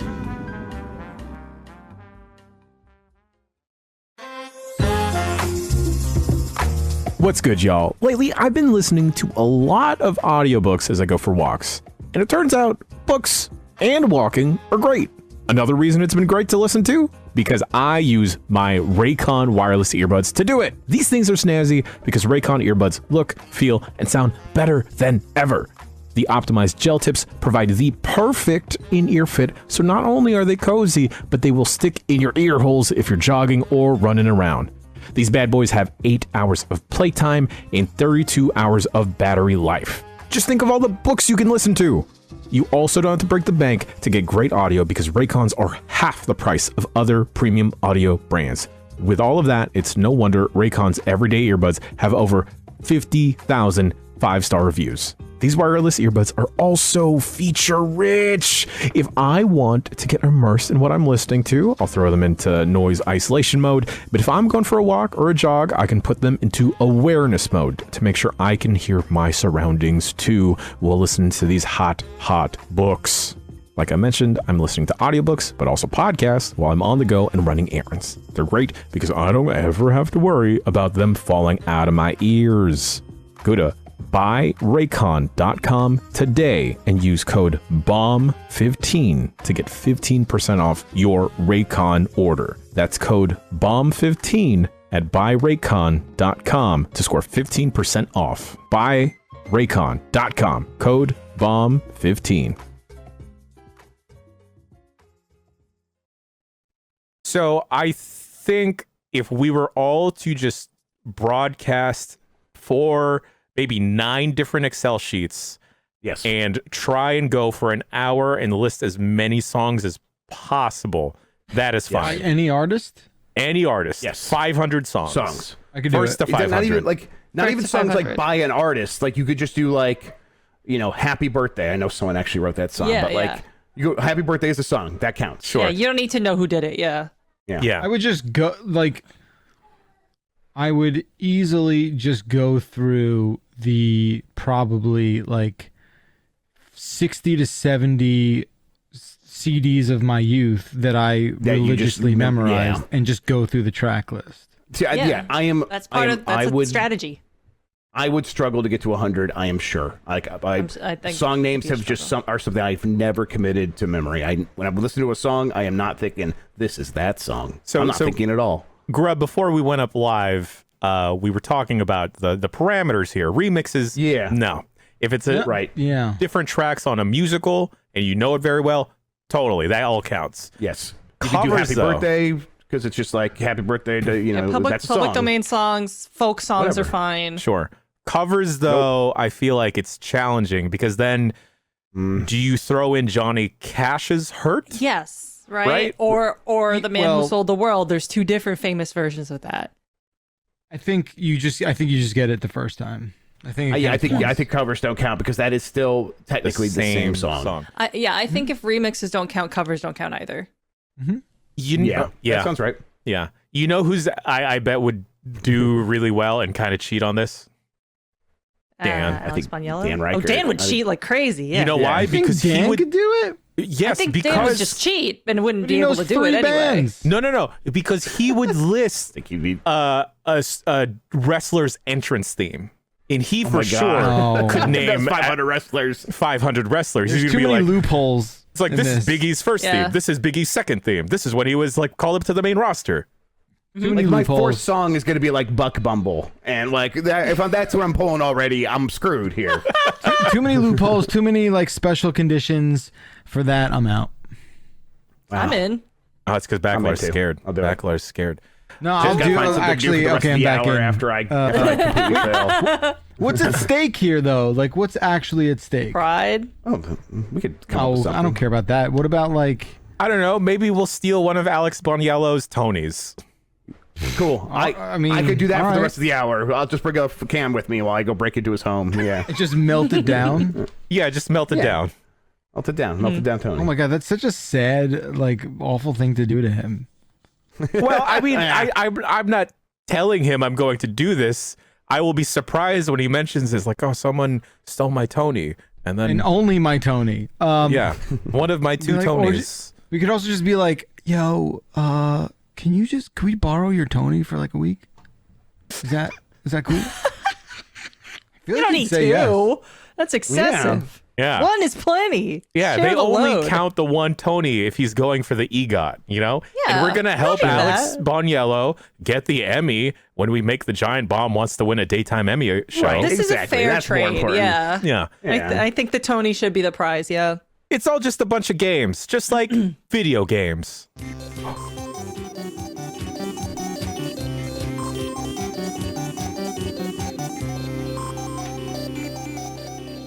I have a story though. Tell my story. Exactly. And that is the most brilliant video game. Bathroom rest stops in the state of Michigan. Yes, actually, I went to Michigan, visit my in-laws and all that stuff. We're coming back, so I don't remember which state this was. It might have actually been Indiana, Probably Indiana. Illinois, Sure. one of those. I don't know But- states. One of those. One of those flyovers. Anyway, yeah, it's a 6-hour ride or whatever. So we stopped by the restroom. My partner reports that the men's room was a fucking disaster, as they do often be. Ladies' room was fine. I went in there. No one's in there. Sweet. Piss in peace. You love to do it. So I choose some random stall. And then I hear some lady come in. She's talking to somebody. And it sounds like she's talking to a little person, a baby, a little toddler. And so I'm just like, oh, please don't take the stall next to me, right? Because this toddler's going to be peeking underneath the stall, doing all sorts of wacky shit. And of course, all these stalls, she chooses the one next to me. I'm just like, great. I'm going to have to be like really resilient here and like, keeping my eye on this situation near my feet. Like, I How don't know, brave some of little you, kid. Jess. How some little kid's gonna Right. come peeking in on me. It's startling, right? You see a Sure. little Gonna face disrupt come out from the piss underneath and the piece stall. is gonna be broken. Right? So like this lady's like, oh, come on in here. Come on. Okay, so you don't have to pee? Okay. So you went pee before we left Auntie Dai's house, right? Yeah? Yeah, you don't have to pee. Okay. Well, we got 4 hours. She's going on, she's talking. And she's like, we got 4 hours left of the trip, so I just want to make sure. But you sure you don't have to? Okay. What I tell you about picking things off the floor? Don't put that down. No. Look at me. No. Put it down. Okay. Good. Are you ready? Okay, ready to go? Okay. And like, so I'm just like, okay, phew. Sounds familiar. The kid didn't do it. I was like, hell yeah. No peeking from this little kid under the stall. I come out to wash my hands. Lady comes out. It was a dog. It was a poodle. And so you missed out on a chance to make eye contact with a poodle. I would have been so piss and confused piss. if a poodle popped its head under there. How did you not, like- so confused? But how did you not see the paws of the thing? I did. She was in a larger. I think she took the handicap stall, so she was like further Got it. away from me. But I was like, oh god, right, all that extra this space. little kid's gonna come any second and scoot on under here. And if I saw that it was a dog, I might have screamed. So when I so told you it about wasn't picking stuff doing off like the floor, the dog's like, I don't speak English, lady. Yeah, What do you mean? that's a normal dog thing to do. He's just sniffing around. Like, why are you chastising this dog like it's a toddler? Like, don't put that in your mouth. No, like Spork Armada fucking brings up a good poodle. point.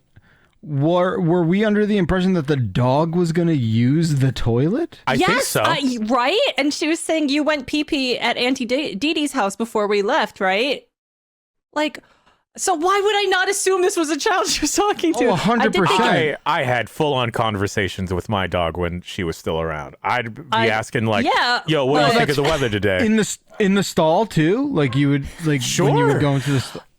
Need I not mention that this was a no pets allowed facility to begin with? People don't care. Clearly you're not sign. supposed to For have sure. a dog or any animal in a bathroom. That's weird. It's really weird that the dog didn't like do the dog thing where it like shakes, like how dogs yeah, I do, couldn't and that hear would it, have been like, a dead you- giveaway. Yeah, like if I heard the collar The going stealth jingly poodle. jangly, Right. Yeah. I would have been like, oh, it's a dog. So But I there was no also- collar, there was no jingle jangle at all whatsoever. It must have just been like a Whoa, really whoa, whoa. soft What is collar. this, Riverdale? Are we talking about Jingle Jangle right now? I don't know. I don't get that. I don't know your I'm reference, sorry. though. Good. I'm glad no one But- does. But on the other hand, like, yes, I couldn't hear any dog specific jingly janglies from the collar, but also on the other hand, I didn't hear any toddler noises. So either way, it was a bit uncanny to begin with. Yeah. Then the mystery was that it was a poodle. And I that like reminds this story. me of sorry, I was gonna do a segue, and that reminds me of Immortality. Not quite. That reminds me, speaking about little creatures, of Tinykin. Unexpected there we go. Hell creatures yeah. in unexpected places. Tinykin. Chef Bacalar, we've talked about Tinykin just a skosh weeks previous, but you've been playing a little bit of Tinykin. Yeah, we've been playing it so much. I gotta say, it is a charming and adorable, very approachable, accessible game that my son and I are really digging into in a very satisfying way. I think it also has such a really solid amount of like not overly complicated dialogue that my kid is reading, like where his whole thing is like, Dad, let's play Tinykin after dinner, and I'm like, fine, but you're gonna read everything. Oh, Like, that's you're neat. reading all the text. So after like a couple minutes of arguing back and forth negotiations, we get it over the finish line, and yeah, it's been great. I think like I was thinking about some of the things that are streamlined, right, where you are tasked with you're not tasked with choosing the different variations, the different flavors of Tinykin, right? The game just sort of like does it for you and you don't have to choose that. And I was sort of like, is that bad? But like also that's fine, because it's more about finding them and than like deciding which one to use. You don't have to decide which one to use. You get a general idea of like the range that all of these creatures have, and you sort of do it automatically. The thing I love about this game is that in a lot of ways it feels like Katamari Damacy, where you're especially in the latter Tinykin levels where like height is your progress, right? Mm-hmm. And as you are able to climb a higher distance, the level sort of opens up, and I think there's a lot of maybe overlooked, cleverly designed sort of level design there that I think is like a super dope thing to see flesh out, and in a very satisfying way to appreciate that game. But yeah, I think it's awesome. I think the side quests, they kind of like open them up maybe before you're done finding like that main component in each level, but that's okay. I think it's great. I really do. I think they knew where they were going to have some bottlenecking in terms of like moving around. They fixed that with like the soap dish skateboard. It's great. I really can't recommend it enough. I think we're like 5 or 6 levels in now. We've collected 5 or 6 pieces, so I'm not sure how long it's going to go. I think there's only one flavor of Tinykin we've not uncovered yet.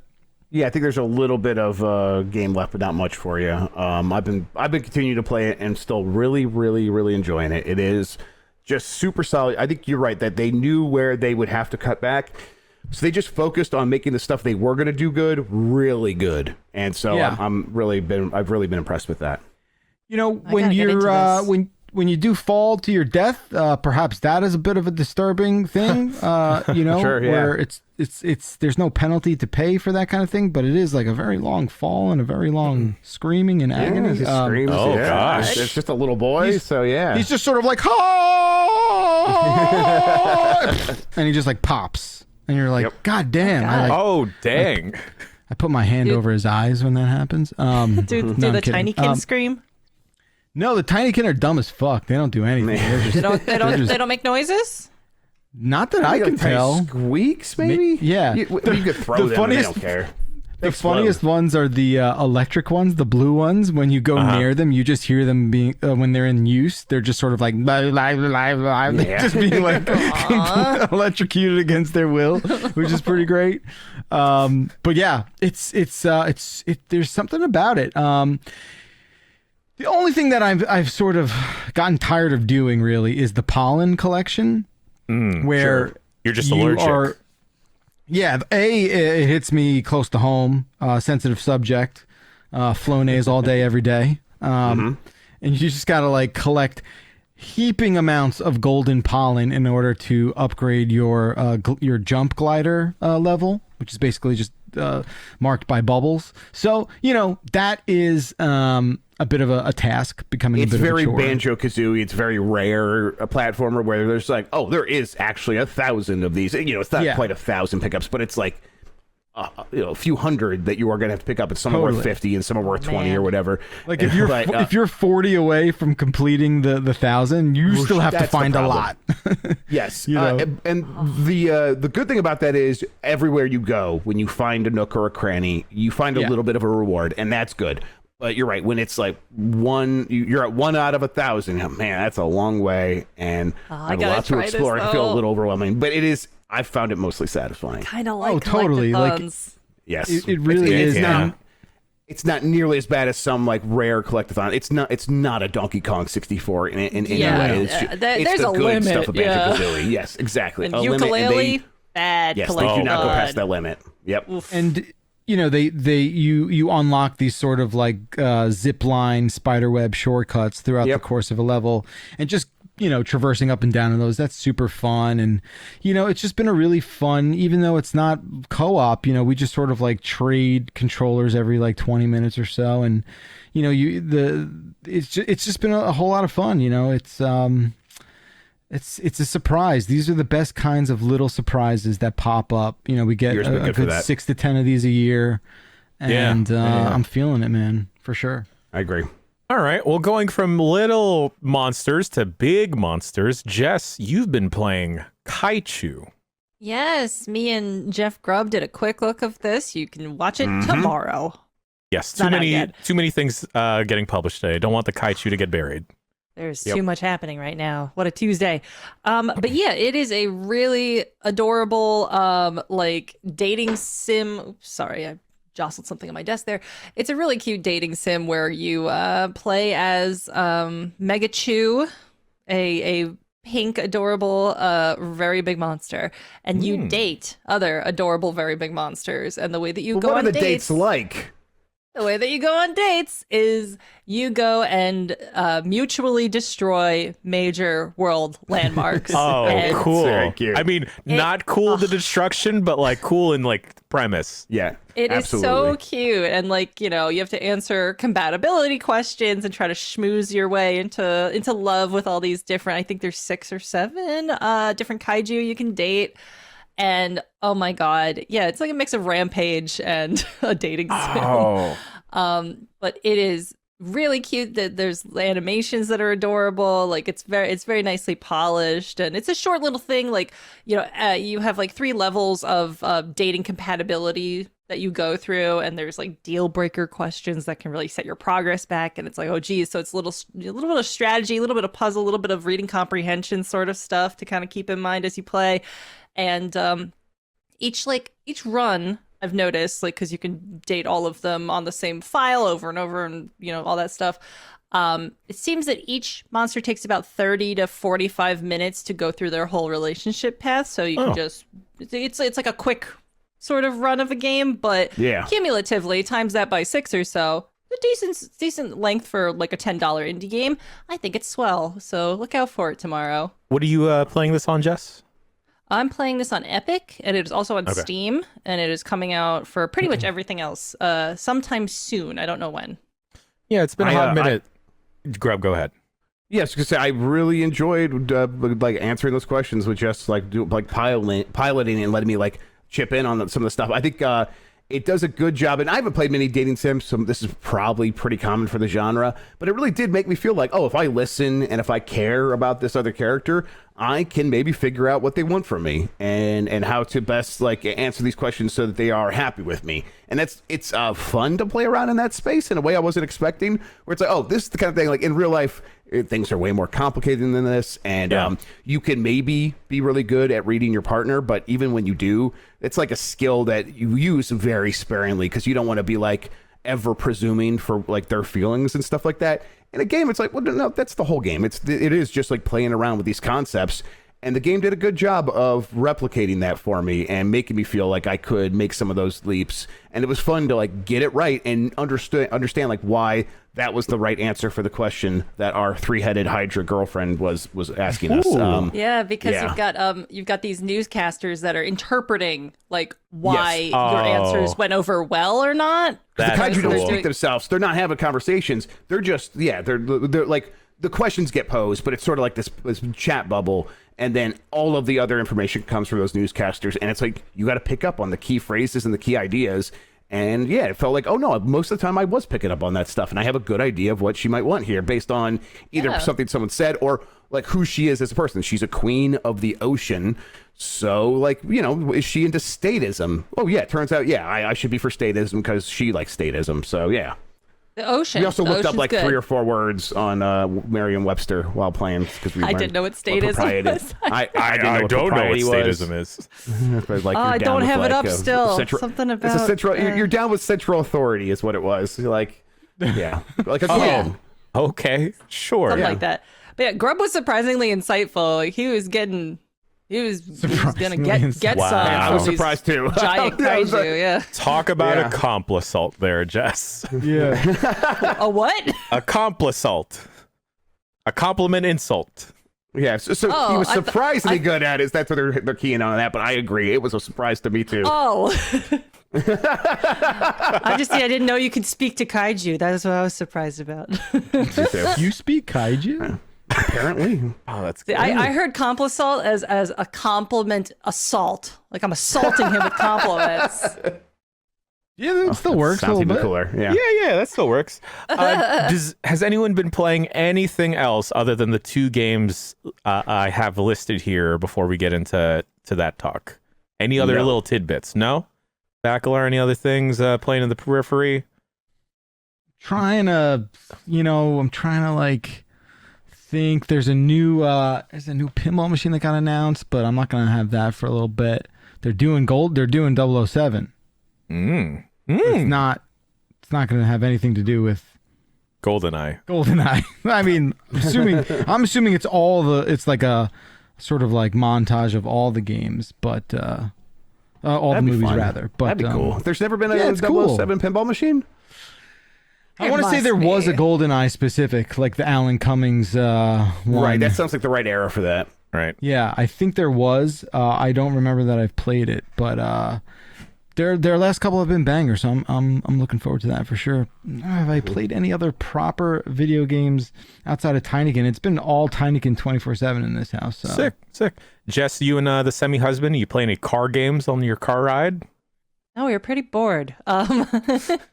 We should have prepared for this, but for some reason we goofed up and didn't like bring any podcasts or anything like that. It was a bit boring. I resorted to like just Googling like car ride questions and just No like way. and Any good ones? torturing him with these questions. He hates them. So I was just like, where do you see yourself in 5 years? Oh, gross. If you won $1 million, what would be the first 3 things you would That's buy? what you did? Haven't In you that guys voice, known too. each other? It's so weird. It's like it's like, yeah, like once you're like really established as a couple, it's like, these are useless questions. Like, Yeah. you know most of these answers, right? It's Unless like- it's something really weird. 5 years with me, right? Yeah. All right. Well, that brings us now to the games of the week. Starting with, we promised this last week. Jeff Grubb, I don't know how much time you've put into Immortality. Bacalar, we did not prepare you for this at all. I've now put in about like 5 or so hours into Immortality. I'm a little bit behind you, but yeah, about the same. For folks that don't know, Immortality, would you say it's an FMV game? Kinda, yeah. It's an FMV game. Yes, It is. That is Yes. factual. I That it is an FMV game. I am not well acquainted with the genre at all. I think this is my now first you are. foray Full into motion video. FMV games, other than the FMV kids from Tekken. Hell yeah. Hell yeah, those kids. Premise of this game: you are given the reels of an actress, and based off of those reels, you can jog forward, jog backwards, play them, and then pause them at any point, and use your little reticle to focus in on a specific object. And once you focus in on a specific object, whether that is a background thing, a specific actor, actress, or whatever, it will try and a pool of blood, a crucifix, perhaps. It will try and match that as best possible to A booby. A booby. I definitely went down the booby hole. I did not go down the booby hole. I did go down a foot hole at one point. I went down the booby hole live on Twitch, and it got real. Oh yeah. If you're planning on streaming this game to Twitch, perhaps don't do it for 7 hours. It might drive you insane. Yeah. Just you can speak to that. But on top of that, Maybe I shouldn't though. there is also nudity. There is violence in the game as well, so be forewarned about that. There's blasphemy. That was a funny content warning. Catholic that blasphemy. I don't see. Not even just blasphemy, just the old-fashioned Catholic blasphemy. I don't see that content warning often enough. I will Yes. compliment the game. I want more content warnings that say, oh, look out, blasphemy ahead. Oh, Yes, that ruled, Saint actually. Peter, no. That's sick. Wait, did it get its own screen or was it like just the footnote? It's like, Oh, it's you a can, like, you list can on add the the- content warnings. Yeah. At the main menu, you can, under options, there's content warnings, and it gives you a whole little list of Number all two. the Blasphemy, huh? Yeah. blasphemy. And Catholic blasphemy. good old Wow. Catholic blasphemy. I don't think we can title the podcast that this week. Yeah. And from there, you are when you do the whole match frame thing, it'll take you to sometimes a completely different set of footage. Yeah. Whether it's from like the same movie, because they tell you, hey, it's all this footage from the 3 different movies that she's worked on, or it's like interview footage, or just random actual soon-to-be footage from said movies. And you're Table reads, rehearsals. Yes. And it spans the course of 30 years because it starts in the Yeah. 60s. To what End of the 60s. To what end are we doing this? Good question. Sorry. I'm gonna say spoiler warnings and everything, because it is going to be incredibly hard to talk about this game without unraveling some of the mysteries. And Jess, you're further than both of us. I've hit the credits. You've hit Have the you hit the credits. credits? Okay. I've not hit the Anybody credits. No, I've not. Okay. No. You can hit the credits in like 2 hours or so. Apparently, Apparently. yeah. I remember you. The game was you speaking. The game that. was outrageously cruel to me. Yeah. I have a question. Yes. Yeah. Why is it called Immortality? Okay. Fucking- I'll take a stab at it, and then we'll go down the line. All right. Yeah, all right. I think it's called Immortality. I haven't finished this. Keep that in mind. Sorry for hitting my mic. Is this like a spoiler right here, right now? I'm okay with it. I just want to make sure everyone is fully. This right. is just my interpretation. Let me put up a thing here. Spoilers. Like, getting warmed up. I bring this up because I just started watching Severance last night and I knew nothing about it going into it. And when you find out what severance means, you're like, oh, it means that. Yeah. By the way, whoever made that show has played a hell of a lot of Control. Oh, for sure. yeah. I really want to Yeah. watch it, actually. Yeah. Yeah. Yeah. Jess, I think you'd actually really like Severance. I'm positive. Yeah. I've Yeah. only heard good things, and they're all up my alley. Anyway, continue. What is immortal about immortality? Because you live on through film, basically, right? That seems Like to be the someone top level, right? exactly. Yeah. Like Got it. someone's Okay. life continues on because they are captured on film, and we are like scrubbing through this person's life, so we see their relationships with And certain that person people grow is over time. Marissa Marcel, who's the Yes. actress that all the film clips are about and revolving her. And it seems like the purpose is, in the game pretty much explicitly says, figure out what happened to her. She Yes. disappeared. Yes. She did 3 movies. None of them ever came out. One was like in the 60s, another one's in the 90s, and she looks to be the same age. That's weird. Yeah. That is weird. And she has the worst wig. It's a really bad wig. The worst bad wig I've wigs ever are- seen. What party city did they stop at before filming this fucking thing? Okay. I want to like just say the things I like about the game real quick. Yeah. I'll follow you with that. I'll follow you with that. Go ahead. Okay. Yeah. Okay. It is okay. So Jan did a good job of explaining kind of what the mechanics are. It's like you are controlling this movie-ola machine where you have these film reels and you are going to be scrubbing through them back and forth. And there is no like game. You're not controlling a character in there. You're not. No, you are the character in this game, and it helps create that connective tissue through the use of the music. And you need to imagine that you are like Christian Slater in a 1990s Skinamax movie who is trying to find out what happened in the story, and that's just an excuse to get you from one scene to the next, and it doesn't matter how they really connect or anything like that. But that part really works, where it's like I feel like I am in this world that has been created because I feel like I'm in a basement using this movie-ola machine to try to find these secret clues. That really works. It also the cheesiness often works for me, where it's like these movies, they probably weren't good. The wigs are bad. I think that whether or not it's a deliberate choice, I don't care. It's working for me because it's like, oh, this cheese is part of like the charm here. And then I have really enjoyed stumbling across like the hidden things in there. Yeah. When I found that the first time, it wasn't like no one told me. It was cool to do that. We don't have to go too far into what that is, I guess, unless we want to like do a deep spoiler thing. But that was cool. And then it's like once you do that, now you just start matching into there, and you can keep finding more, and keep finding more. And then you see another weird person maybe, and you're like, oh wait, there's another. I'm gonna keep going. Oh, and they keep talking about how there's another person. So wait, what is this? Oh, is it exactly what I think it is? And at least so far, it's been yes, it is. And I'm like, it's kind of super stupid, and I have zero issue with that. I'm like, it's fun and hokey, and yeah, I like all that stuff. I've never played a Sam Barlow game. I haven't played that many FMV games, not since like Sherlock Holmes for like CD-ROM on a 486 or whatever in 1997. So it's like I'm coming at this from pretty fresh, and I think that's also helping where I don't have many expectations, and it's mostly exceeding those expectations for what these games can be. I'm nodding sagely. Okay.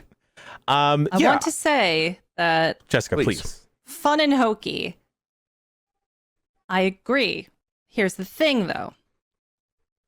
The guy who makes these games are not making them to be fun and hokey. He's making them to be... I believe that 100%. Art. Yes, I get that sense too. And yeah. Arty. And it's so funny that his real calling, I think, is in camp. And he refuses to legitimately engage with camp. And it's begging to be camp. Please, just go whole hog, my man. Just make something actually fun and hokey and corny. Because your soul is in that position to actually... That's what you're suited for. But, like, you're trying to make this, like, genre-redefining thing that's actually really dumb. And, like... deserves, to be itself, which is not what it's trying to be, which is this really genre-redefining art thing. And he also keeps doing the same genre-redefining art thing over and over again, like I alluded to last week. This is just the same gimmick he's been doing since Her Story, which was, the most well-received one. And then, so forth, so on. So I don't know this guy too well, right? I know I've played Her Story. I thought the acting was bad, so I bounced off it. Horrible. Yeah. But she won an award for acting, by the way. Well, I mean, look. The Game Award for acting. Maybe awards don't mean anything. The Game Awards. Yeah, maybe awards don't mean anything at the end of the day. But also, except our daytime Emmy. That's right. Yeah. Put that on the mantle, and obviously Tony's. So. Maybe this is all part of the act. Maybe he's in on the joke. Do you ever think? I don't think so. I think Jess is right. See, like this is where like a lot of my frustration lies, is that there's this plausible deniability with a lot of his work, where it's like, it's not misogynist. It's making a commentary on misogyny, and it's like, okay, word, but I can't tell the difference. So how good of a commentary is it? It's not. It's supposed to be bad.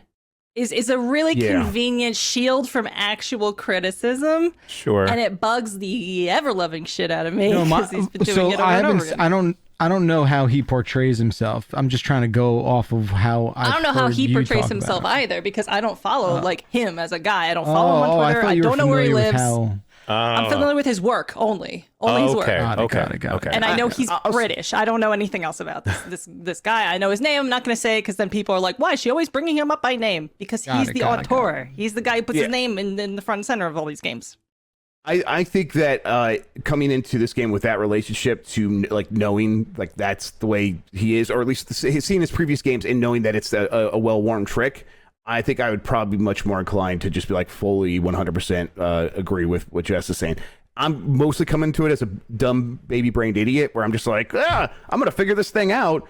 And that makes it very easy to be like the intent and the guy and everyone responsible for this game doesn't matter to me having a pretty good time on stream with people going down the booby hole. Like, I'm going to click on the boob. We're going to get to the next scene that has a boob in it.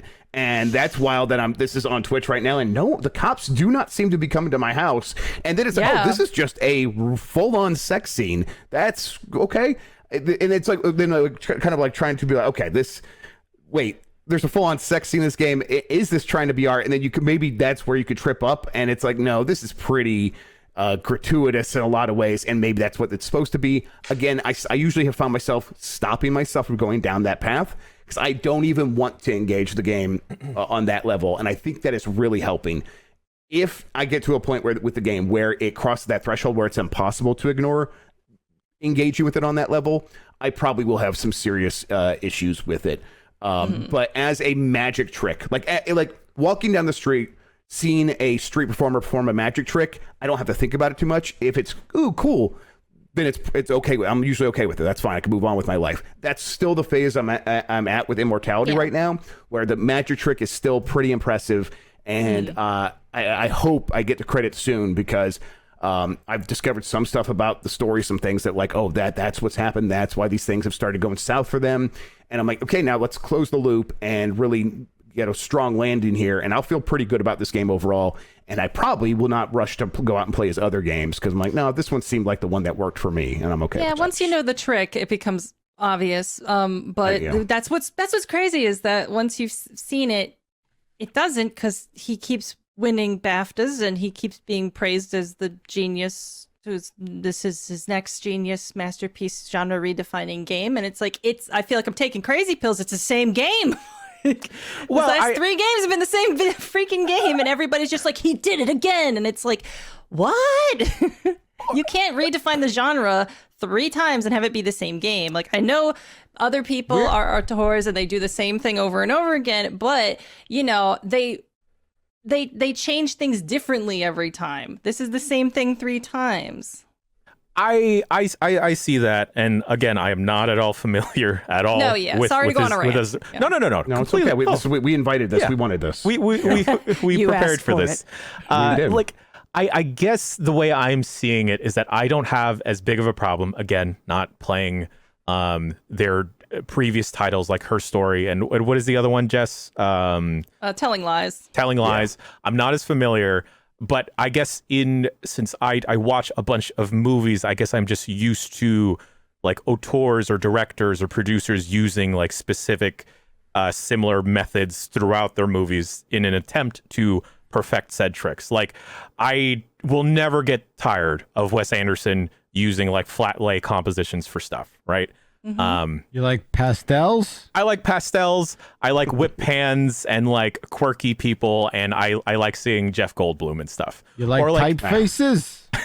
or like a wide angle typefaces, man. I love typefaces. Anderson's got some new typefaces in this one. He's getting outside of his box.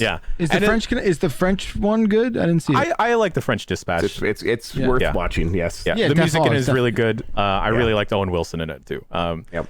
And then I guess because I'm just so used to it in that sphere that I am not as bugged. But again, I have yet to play any of his other titles. Mm-hmm. So there is that. And maybe like the trick isn't.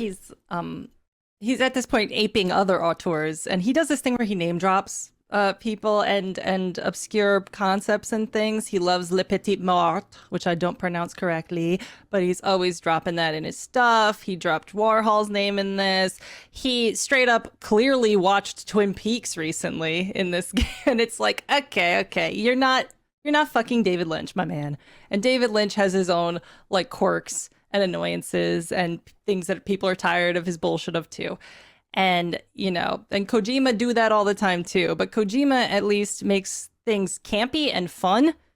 And but that's the thing. Sometimes I don't know I'll forgive a lot it's... when it's actually campy and actually fun. Like if it's fun, I'll forgive a lot of stuff. But this isn't fun. I think that's maybe where I diverge the most. I think I like that he's not trying to make it campy, and yet it is. Yeah. It's more fun that he's failing on that front, where it's like, oh, I think they were trying hard here. And in the same way that I really appreciate The Room, I get a lot of The Room vibes from this, honestly. It's like if The Room was an interactive... I would love for more people to compare Sam Barlow to Tommy Wiseau. You're speaking my language here. The thing is that they don't, and they're not, and he's a genius. But the thing is, I get that frustrating, but I can only control so much of that. Yeah. Look at all the fucking tweets. Like... Well, I don't even follow this guy. I'm not online enough for that, I guess. I don't even follow this guy, but all the other game people that have been talking about Immortality have been retweeting how much genius stuff this is. Masterpiece is being thrown around. Like Sam Barlow gets retweeted on my timeline saying like, oh, you should check out the latest Masterpiece. Teehee, like here's what they're saying. And it's just like, why? The thing is, though, like I will see a lot of folks say the same thing about Kojima or other famous directors and auteurs that I'm like, well, it's a person pulling out the same bag of tricks because the same bag of tricks have been working. Why iterate? A lot of people are tired of Kojima's bullshit. And like, valid. Sure. Right. If you're not into it, you're not into it. I just feel like it's way too... like universal praise for me. It's way too universal. I feel like I'm crazy and I'm the only person who doesn't like this guy's stuff. This is why I'm passionate about it. I feel kind of weird and crazy about this. I think a similar getting like the reaction to a director getting stuck in my craw, and I say director because I'm gonna say David O. Russell. Like when people talk about David O. Russell movies, I'm like, I don't get it. They're so boring and forgettable. And he's the guy that did.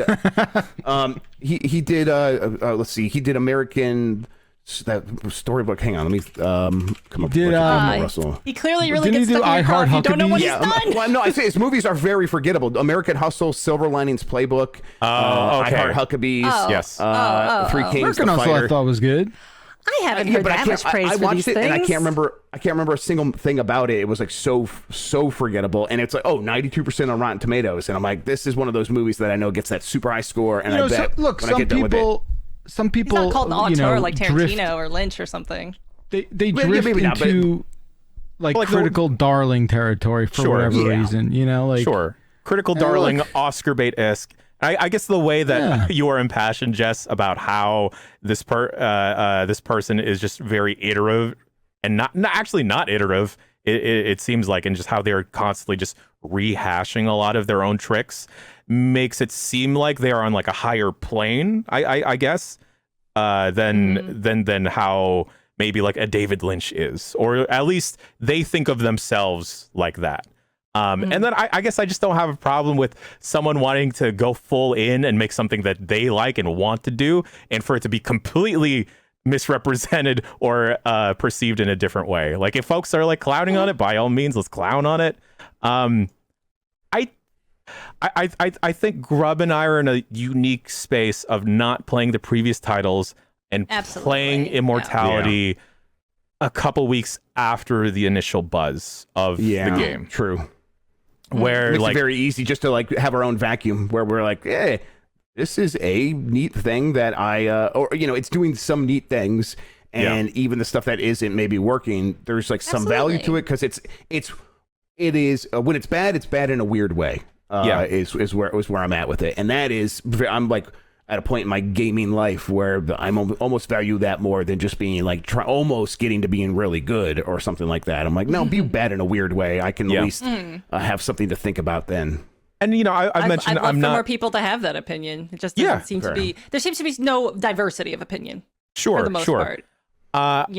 I like this game fine enough. I feel like it is clearly evident that Sam Barlow and all the other folks that worked on this game, big fan of movies. There's like there's one frame in it or one of the memory sequences where a producer just raises a glass to a toast of like, to the movies. And I'm like, you know what? I really enjoy this type of stuff, like this hokey stuff of like just paying homage to Hollywood or different eras of film. I'm such a big nerd when it comes to aspect ratios. I love when they flip back and forth between like the medium stuff is very good here. So, you know, they'll do 4:3 or they'll do full screen. They'll do like the cinematic bars, like depending on the era. Yeah, like the 90s movie is like theatrical, 16:9, but then all the older movies are 4:3. And then there's a commercial that's like TV 4:3, and it has like all the VHS tracking on it, and all of the stuff they do. You guys with, like, are making me want to play this game. Is what? This is her story did this. Her story did this already. Yeah, I bounced off that though. Fair enough, but it's like I don't know, it was cool just to see the timeline. The magic trick is still working for me. Something I want to compare here is, Oscar bait movies, how they're often about the movies. They're about Hollywood. Yeah, totally. They're about like La La Land. Yeah, La La Land. All that stuff. And they happen to they win a lot because they're about the thing that the ultimate art. The best way to be an artist is to be in the movies, baby. And I think Sam Barlow's doing the same fucking thing because everyone wants games to be appreciated as art, as a serious medium. And he's like, you know what's like that? Movies. And so him continually going back to the well of FMV and movies and really going whole hog this time and making a game about fictional movies, I see that as very similar sort of like BAFTA bait, Oscar bait, Becky Forthy thing. And it's just like, it rings really hollow to me.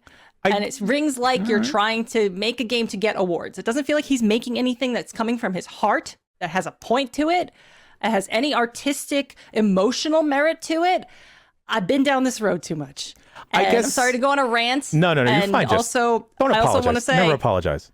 I also want to say real quick, I'm already sick of people saying that I'm doing a self-harm on myself by engaging with this person's works. Grow up. I'm an adult woman. Do not condescend me like that. That's all I got to say about that. Something that I want to. Some of it, you were fine. Of course you were. Yeah. Something that I want to add is like I think I'm on like the other side of this, a complete opposite side of this, because like I just have such like a high reverence for movies that I don't mind that like here's this guy trying to make FMV games, because my exposure to FMV games was just watching Vinny play a bunch of bad ones in the past. Absolutely.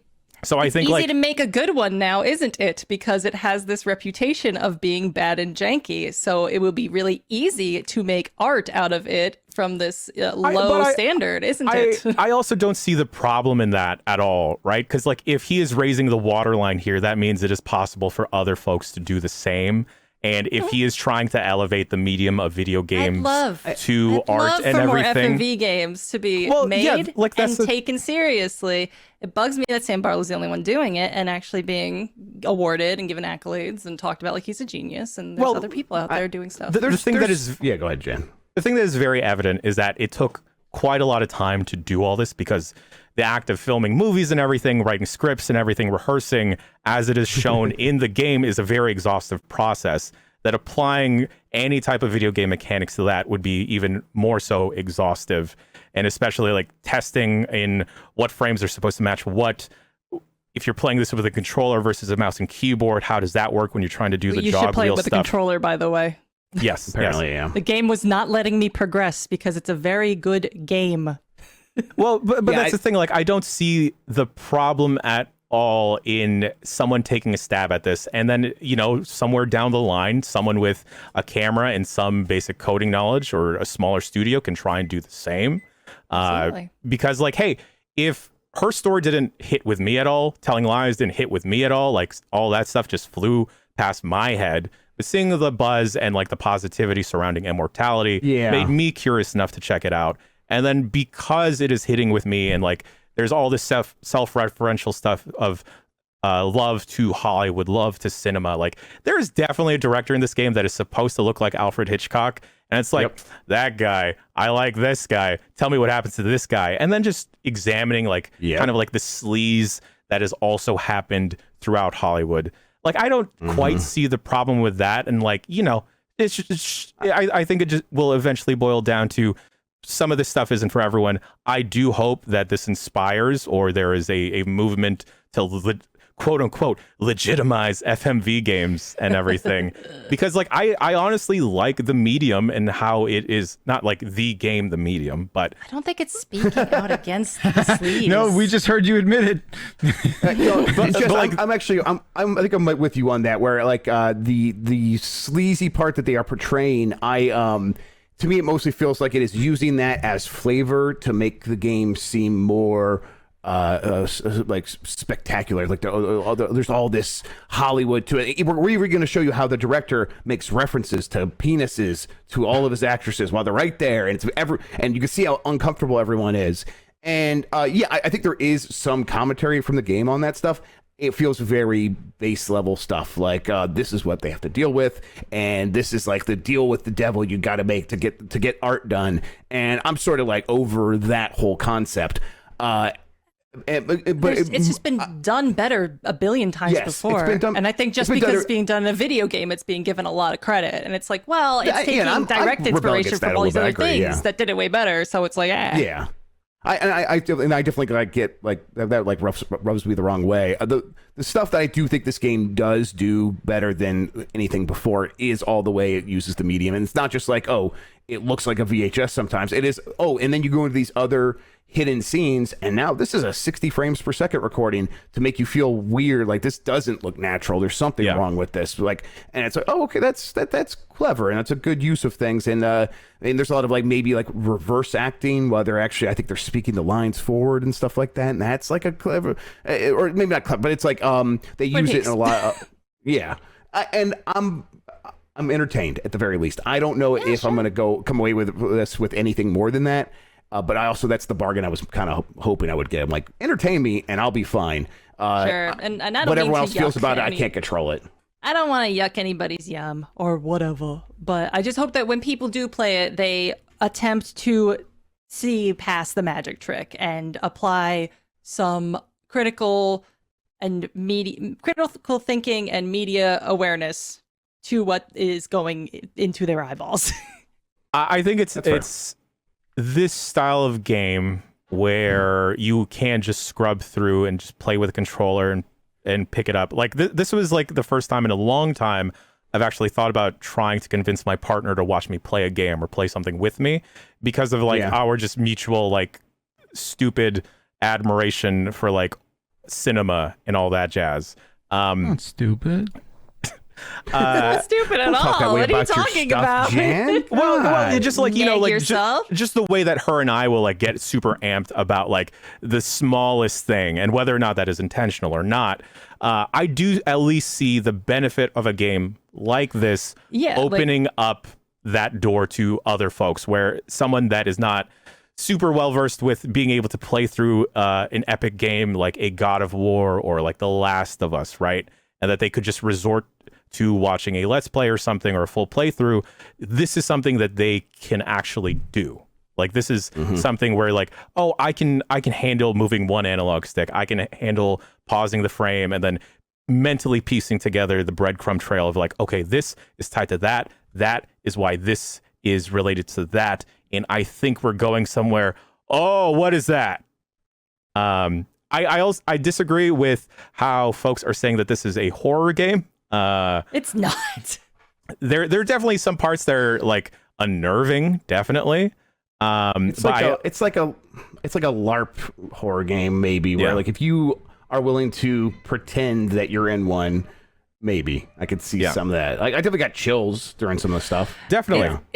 It's about as scary as the end of the Haunted Mansion ride, where it says, and now really a hitchhiking ghost will follow you home. Yeah, it's thrilling. It's like, it could be thrilling, I think. Yeah. I'd say maybe it's when like the glass bursts in the Haunted Mansion and then it's like, oh, there's someone hanging type of horror. I so far have enjoyed it. I wouldn't say that it is like my game of the year so far, or by any stretch of the imagination. I'm not going to say it's in my top 10. Still haven't finished it. So maybe it will wear out its welcome by the end. But I don't know, man. I just really love the movies, and I just really like the stupid shifts to like, yo, 4x3. Yo, they're shooting on a VHS. Someone totally had to ingest mini DV footage for this movie. And then just like, it's just like, I guess a lot of that type of stuff appeals to like a film nerd like me. And then like, that is like a territory where I guess for a lot of folks, Sam Barlow probably occupies that spot where a lot of folks have always wanted to make a movie, and at the same time a lot of folks have always wanted to make a video game. So maybe that is why he winds up earning the level of praise that he does, because he is pulling off two different accomplishments that a lot of folks that consume games, consume any type of media, have wanted to do. And like, I'm in that boat. I would like to make a video game. I would like to make a movie. And this is a person that's he made done 3 both. movies. They're bad in there, but but who cares? I don't. I honestly don't care. Full movie length footage? It is like in the same way that like that one season of Curb Your Enthusiasm was a full episode of Seinfeld. Yes, that is actually a good recommendation. Yeah, if you cut together the parts where they're at the table reads, yes, that counts. Yes. Yeah. This is better than 12 minutes, right? Oh, yeah. Yeah, I think we can all collectively say it is better than 12 minutes. It's worse than 12 minutes because 12 minutes was hilarious. But I don't think 12 minutes was meant to be hilarious. Definitely not. Exactly why it's hilarious. You can eat a cake while your wife is getting hit in the head by Willem Dafoe. That's hilarious. Okay, that's pretty good. What should I play this on? PC or Xbox? You have a Steam Deck, right? I'm playing on Steam Deck. It's great for that. It's on Game Pass, so if you want to play it on Xbox, play it there. It plays really great with the controller. So you definitely need start it. You definitely need to be wearing headphones or be listening to this game because the audio I was gonna component. play Or with have a Stace. I feel controller. like she might. Or have a controller with Rumble, because that's actually because Jen, you were probably playing with mouse and keyboard, right? Oh, I was playing on the Steam Deck, but I turned the haptics off. Okay, that's why. Then. Oh, okay, yes. here's a thing that is scarier than any of the scares in Immortality. The UI sounds on the Steam Deck are so dang loud. Like I was playing at 1 o'clock in the morning, just like the screen super close to my face, really engrossed in everything, and then I get a donk out of nowhere. And it's like, oh shit! 10 seconds left. I was playing it. Someone followed me, and it was like the John Cena noise, dun dun dun dun, and it was so loud in the middle of like a really like scary, spooky, quiet scene, and I like nearly pissed myself. So yeah. I would have loved if John Cena was in this game. That would have been and hey, great. like Grub, you said it. This is also on Game Pass. If you have Game Pass and you are at all curious, you can spend like 20, 30 minutes, and you'll figure out whether or not you like it. And And I if think you start playing, you're like, I don't get it. Put it down. It's fine. Yeah, and I think it is check great. it out.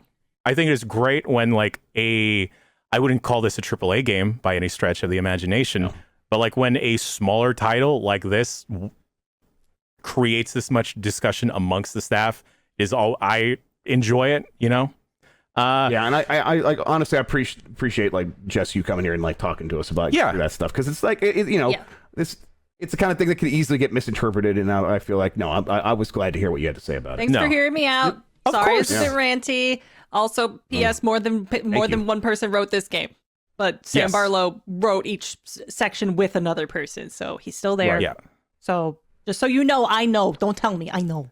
If you are at all a film nerd like myself, you will at least get a kick out of like, oh, they did an end slate. They did that. Sick. Cool. All right, cool. That's all it takes? This is what taught me that. Dude. Oh, if it's an end slate, it has to be upside down. Cheap date. So they could cheap date.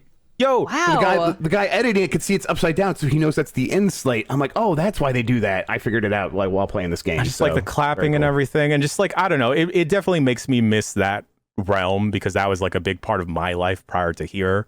So like I guess it appeals to a different part of my brain. Production fondness. Yeah. Like I'm so just click on the birds. Just click on the birds. Go down the bird hole. Don't go down the booby hole. Go down the bird hole. Go down the crow hole. Different set of tits. Oh boy. Now getting to a very similar game, surprisingly enough, the other game of the week, Splatoon 3. That's a good game. Splatoon 3 is a fantastic game. All right. I'm really surprised that I'm liking it as much. I'm sick of everyone liking Splatoon 3. There's been 3 of these, and it's the same game over and over again. Okay. Well, that's pretty accurate. Yep. Yeah, but I think it is, other than it being a cultural phenomenon in Japan, I feel like it is a very good iteration on the existing Splatoon formula. I can't speak too well about the specific minute changes from Splatoon 2 to 3. But Grub, you've been spending a lot of time with it. I've wound up falling into the same patterns of using the same weapon because that is the only one I'm good at. The small quality of life changes that I do notice, I enjoy. Like, I always hated in Splatoon 2 how they would abruptly seize control from you to just like, hey, here's the new maps I've updated. Here's the thing you can't skip past. And then now you can just minimize that and have that go in the lower corner. You know what also works surprisingly you can also well? skip past it. Do you know you could skip past it completely by hitting I the learned left that stick? yesterday with you. Yes. Yeah. That was It so amazing. is amazing. The other thing that is very surprising, because this is a Nintendo game that is online, is that the online works. Wow. Surprisingly Out of well. the box. Yeah. Damn. Yeah.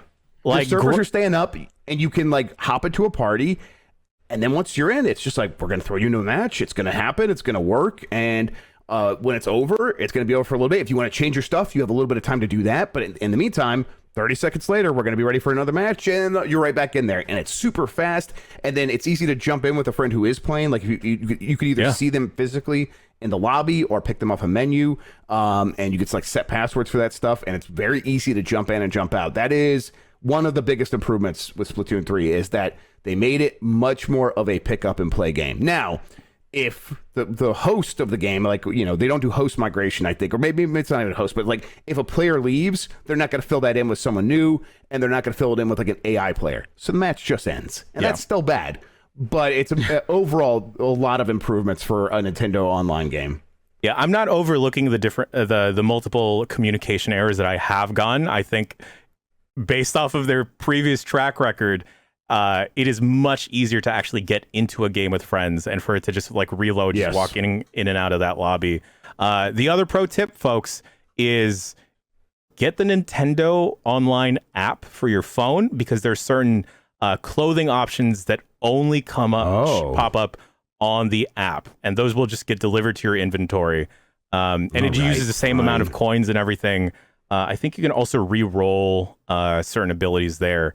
I've tried to use some of the new weapons, but in the classic Splatoon way, I just find the 3 or 4 that I really like and just wind up pursuing down that weapon path. I really like the roller, so I'm just waiting until I can get the high tier roller and everything. The pick and play nature of the game, though, is really dangerous, Grub, because I fell down into a lethal hole with Pokemon Unite, because that was a MOBA. That was basically a Dota that was only 3-minute matches. These are 3-minute matches that it's just like chips. I'm just like, oh man, here's another. I have time for another one. Keep eating these. Yeah. Oh, this video looks like it's gonna encode in 12 minutes. That's at least 3 games. And then because this is also the rare thing that is happening here, is that folks are staying in the same match to continue playing the game over and over again, versus having to find a new group, which is surprising. I haven't tried the salmon rush Me neither. mode at all. Salmon Run, yeah. Salmon Run. Salmon Rushdie, yeah. Yes. Thank you. I got one today. There's a cart. You could put that on your punch card as well. Yeah, thank you. All right. Yeah. Oh my God. You can. We're all about to get free donuts. We're gonna get a Tony at the end of this if we put our cards together. Yes, get well, Salmon Rushdie. Absolutely. There's also a card game that's built into this that I've yet to explore. Okay, now you got my attention. Cards, what's up, huh? Oh, Honestly, I have zero idea how it works. I keep getting cards, though. Yeah. I keep unlocking them. So we'll have to check that out. And then it's just nice seeing when you head back to the city area, the squid kids that pop up are just the different players you've played with in the past, and you see their little signatures stuff. And they have the graffiti either on their little billboard, or it's up on the wall. And boy, the game just still oozes style and personality. And I was always afraid of, like, when they shut down the Miiverse on the Wii U, like, oh man, is Splatoon never going to be the same? It's like, oh no, the Miiverse kind of lives on inside of Splatoon 2 and then 3, where people are making artwork, and it's popping up in levels, it's popping up in this city, and it's just, there's so many great jokes that come up from the community. You could tell that there is like this ongoing conversation between players that mostly exist within the game, but the game is so popular that it's got its own language and stuff, so that seeing that stuff makes it feel alive. And then you get in the game, and either you're playing with teammates or your friends, or you're playing with strangers, but that music kicks off and your character does look fresh, like it says on the box, and you just rush into battle, and it's fast paced. And the chip example is great. It is like the bliss point, the game, where you just put it in your mouth and it sort of dissolves there in a cotton candy sort of way, but it tastes so good you want to get another one. And all that stuff just it hits. So another great Splatoon game. If we were to be forced to say what is the big new thing here, I honestly think nothing is the answer to that. There's no one big new thing. They introduce new different abilities, the ultimates and everything. Yes, that small stuff there's a lot of tweaks to the way these things work, but the big marquee feature that is new here. Salmon Run is 24/7. You don't have to wait. It was a timed event before. Now that's just another tweak. That's the big downfall here. And I'm at a point with this franchise where that's still not too much of a negative yet. I'm glad that we've got another opportunity to start from scratch, to get more people in from the ground up, to say, hey, let's all go play Splatoon together. And everyone is playing Splatoon together. So great. It did what it was supposed to do. Yeah. They can't do this again. Splatoon 4 will either need a much more robust single-player mode or to change up the multiplayer in some significant ways. But for now, I'm really happy with this. Yeah, 100%. I was kind of hoping there'd be not that I want a Battle Royale mode, but something more imaginative than the 4v4 that we've been getting, and then Salmon Run just being a Gears of War Horde mode-esque type of boss rush mode. But for what it is, I really like it. And it's one of those things where I picked up Splatoon 2 well after the initial release window. So sometimes it'd be the matches I'd be falling into were folks that were really, really good at the game. And I just wind up losing a lot. Now I'm losing a lot still, but it's really fun because all these other folks are around my similar skill level, at least for right now. And I don't think you'll be in short supply of finding matches at all if you pick up the game. 3 million people did in Japan. in Japan, yeah. Jesus. Yeah. And the other unfortunate thing is I know there are folks worried of spending $60 on Splatoon 3, and it's going to be a long time, y'all, before this ever gets any type of sale. Correct. Especially don't wait for a sale. Yeah, especially seeing how well it's doing in Japan. Nintendo's going to be nah, it's going to be our new Mario Kart. We're never going to put this on discount. Right. Yeah, they don't lower the price of games that never sell 3 million copies. So one that does so in 3 days in a single country. Yeah, forget that. This thing's going to be maybe $50 2 years from now. Maybe. For a day. Yeah. For 1 day. Yes. Never on digital. Yes. So that's kind of I would just don't miss out on the zeitgeist. The Splatfests are going to start. People point out in chat the new Team Grub. is Team Grub. That's right. Team Team Grub. Woo. They're three-way Splatfest. So there's 3 options now instead of 2. Still, that feels like a tweak to me and not a brand new thing. But whatever. I'm not really complaining. I'm having a great time with this game. But yeah, you want to participate in that stuff. It is really fun. All that said, if this is just not your type of game, that's fine. Skip it. But if you think one day I'll get into Splatoon, do so now. If you can afford it, of course. Yeah. The other thing I'd say is I just wish I could use all the weapons from the get-go instead of having to level up, because I feel like leveling up takes forever. Well, now have you seen you get the 3 golden tickets, right? And that enables you to if you have a Splatoon 2 save, right? So you can unlock anything from the beginning 3 times. But it actually, you can unlock any weapon at any time after that. It just costs a little bit more. You have to use 3 silver tickets instead of 1. So you can unlock all the weapons as long as you're willing to spend a little bit more. I thought that was a nice sort of counter to having to wait until I've unlocked everything, because that is a little bit frustrating. Okay. All right. Well, that was a lot of game talk. Certainly. Let's all take a Nice. very deep breath collectively right now before we fade to black. Just in through your nose, out through your mouth, real quick. 3, 2.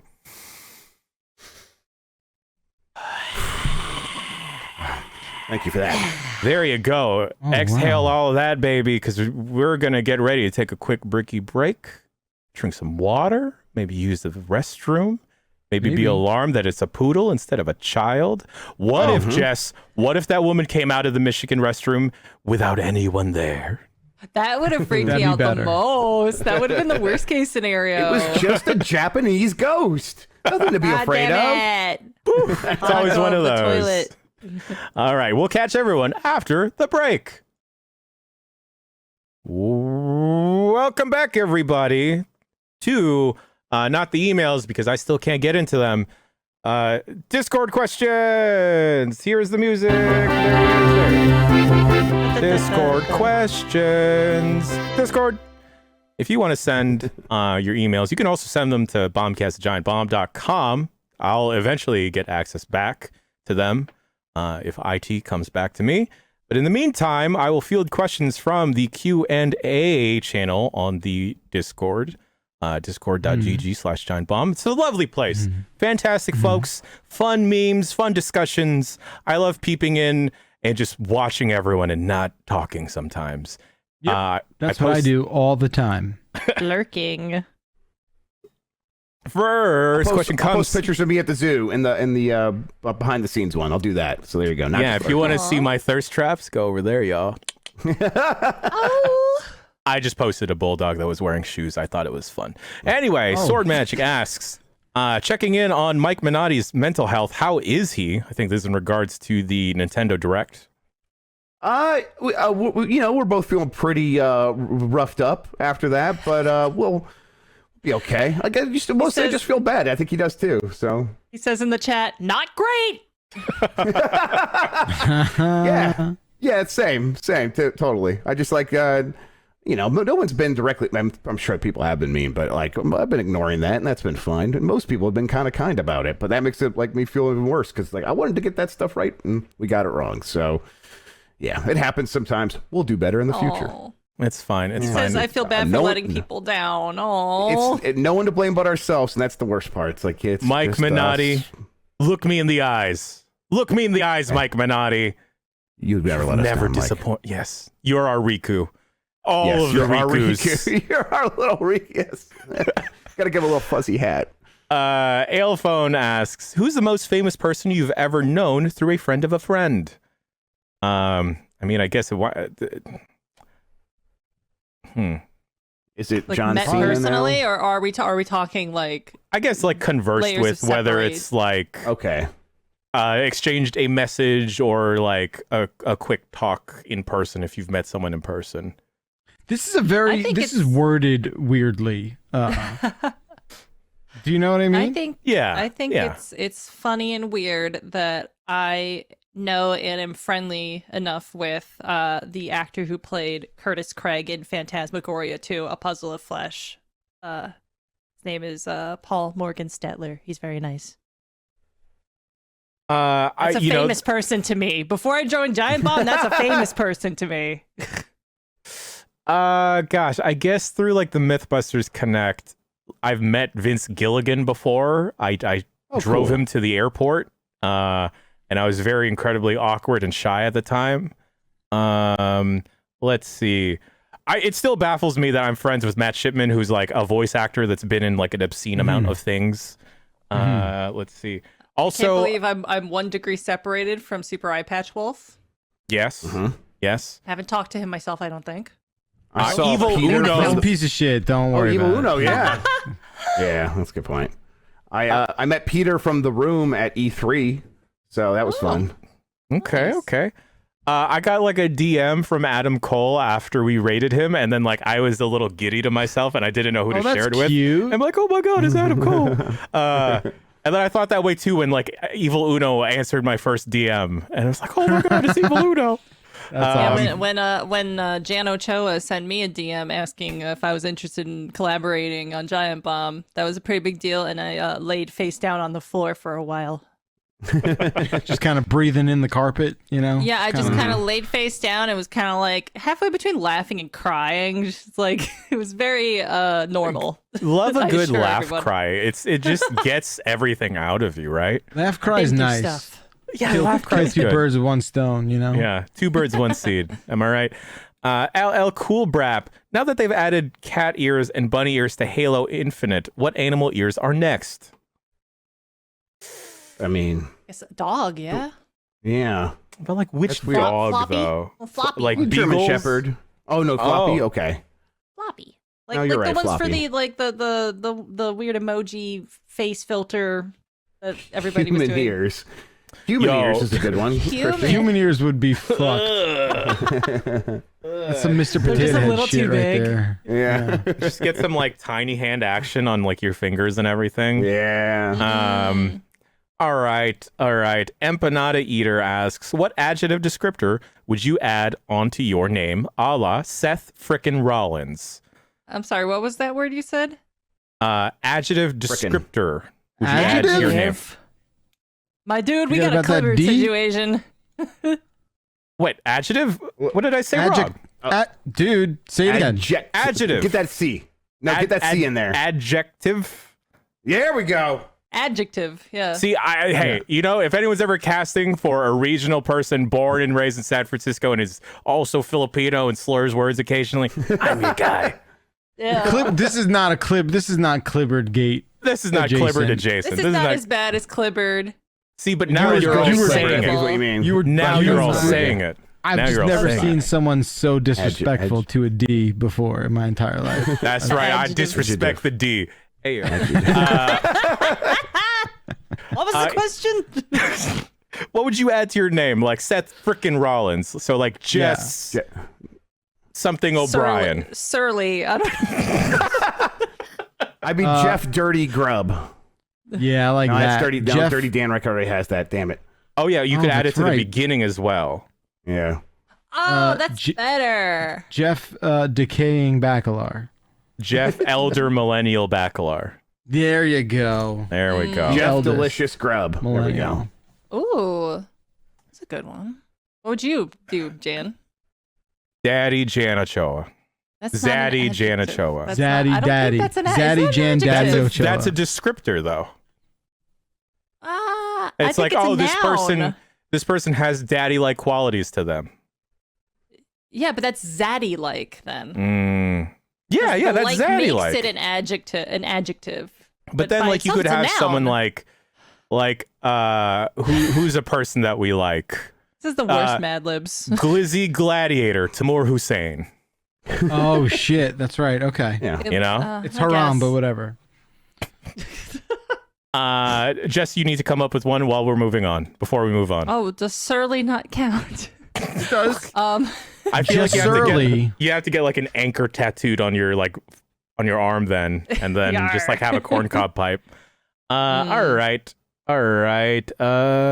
Outside of anything video game related, what's that one thing you can go on about for hours on end? Coffee. Beer. Sumo, I guess. I don't know a lot of the intricacies, but I just like it a lot. I could probably talk about like some general macroeconomic stuff, but in a very, very uninformed way. That's the best way, though. That's like, Yeah. that's the way. That's It's what you most fun. want at the bar. Like It's you're more not like a fucking playground, debating. right? Exactly. Yes. know. I don't want someone actually like is going to be like, "Well, all those ideas are wrong." No, I just want to have a bunch of stupid ideas. Oh, I gotta go into cults. I like looking into and Oh. researching cults, and I've read books about cults, and I find it to be an interesting area. Did you watch that Nexium thing? Oh yeah, I did. There's the watch Heaven's that. Gate Woof. one was really good. The Heaven's Gate one, I remember when it was happening. Like, I remember my friends and I like going to their website and just Oh, freaking dang. ourselves out. Like it was like a GeoCities ass website, It's still up. and you were sort. Is it? yeah, they that left shit was one guy nuts. behind to maintain the website. That's that true. and Space Jam, holding up early internet. Same guy. Yeah. Yeah, like hockey's the go-to, but that's not what this. I don't think this question is about. You know, It's not the spirit of the question. it's not the spirit. It's not the energy of it. All right, Joyeuse asks, not a question, and I've made the same mistake. I made the same mistake, and I talked to Grub about this yesterday on the Grubby stream. Not a question, but I've seen a lot of flags at half-mast in America this week for the Queen's death, and I think that's pretty fucked up. Pretty sure we won a war to not do that. Yes, we won the war friend, so that we would not have to. Hey, wait, we got to see the jam. Let's. Friend, I stopped by a small town in the middle of California.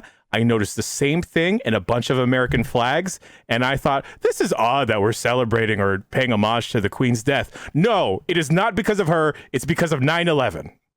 Yeah, It was 9/11. dude.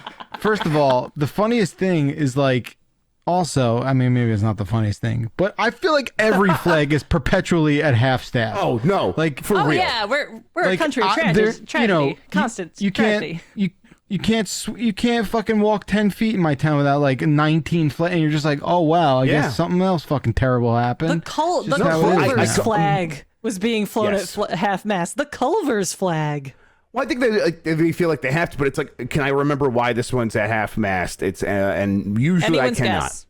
In At the this point, 90s, it's you would almost know. like- Yeah. In the 90s, 90s, you you'd would be know, like, yes. oh, I know why that's Right. at half-mast. Yes. Like, before Columbine happened and stuff, you'd know Exactly, why a flag and was then- at half-mast. It was And then weird. since It was then- rarer. Since then, literally since then, it's been like perpetually at half-mast. So you know what that means. What? That we're just in the end of this country and it's slowly dying. Well, that's what goes without saying, but I mean okay, cool. QR codes in front of every flag. Take a picture so that you know The flag why should this just be a flag is at QR half code, I mast. think. Do not Just try to scan get it random while it's whipping QR in the codes, wind. Yeah. please. Yeah. Do not scan a random QR code just because it's projected in the sky through illuminated drones. Do not do it. I was mean, on it when would we were work. coming back. We were coming back on the highway, coming back down from Michigan. I saw a billboard that just it was like what's that one NES game that has the old guy with the banjo, Phalanx? I was going to Yes, say Donkey yeah. Kong in the beginning. No, yeah, phalanx, yeah. Phalanx. I saw a billboard that was Phalanx-esque because it had an old man's face, bushy bearded, older guy, and just the biggest QR code I've ever seen in my life. And then very small at the top, it was like exit 23. That's all that was on it. It's like, I'm driving. I'm not going to scan a QR code, you fucking It's for who's riding maniacs. shotgun. Yeah. And I have no idea what it was. I missed my opportunity because I was too busy being like, what? And then it was gone. It was just like old man Phalanx and a fucking QR code. What? Perhaps we should have many varying levels of flag being masked. Maybe it shouldn't just be half and full. Perhaps there should be like 10, 20, 30, 40, 50, 60, 70, 80, Like the and 90%. orientation, of it as well. You know, I'm just trying 69% to... means everything's nice. Yeah, Nice. maybe Alright. that's Nice, the move. nice. Or, or maybe we don't do anything. Also, half-mast, I was like, that sounds like it should be on a ship. And I'm like, oh yeah, half-staff is preferred for land and half-mast is preferred for on a ship. But a lot of people still use half-mast interchangeably. A lot of flag pervs out there. Let's go. Yeah, we Oh, gotta get there's the an flags right. obscene Flag amount code. of flag pervs out there. Pendant code. pendants. Pennants. I like a good pennant. We should sell a giant bomb pennant. That'd be dope.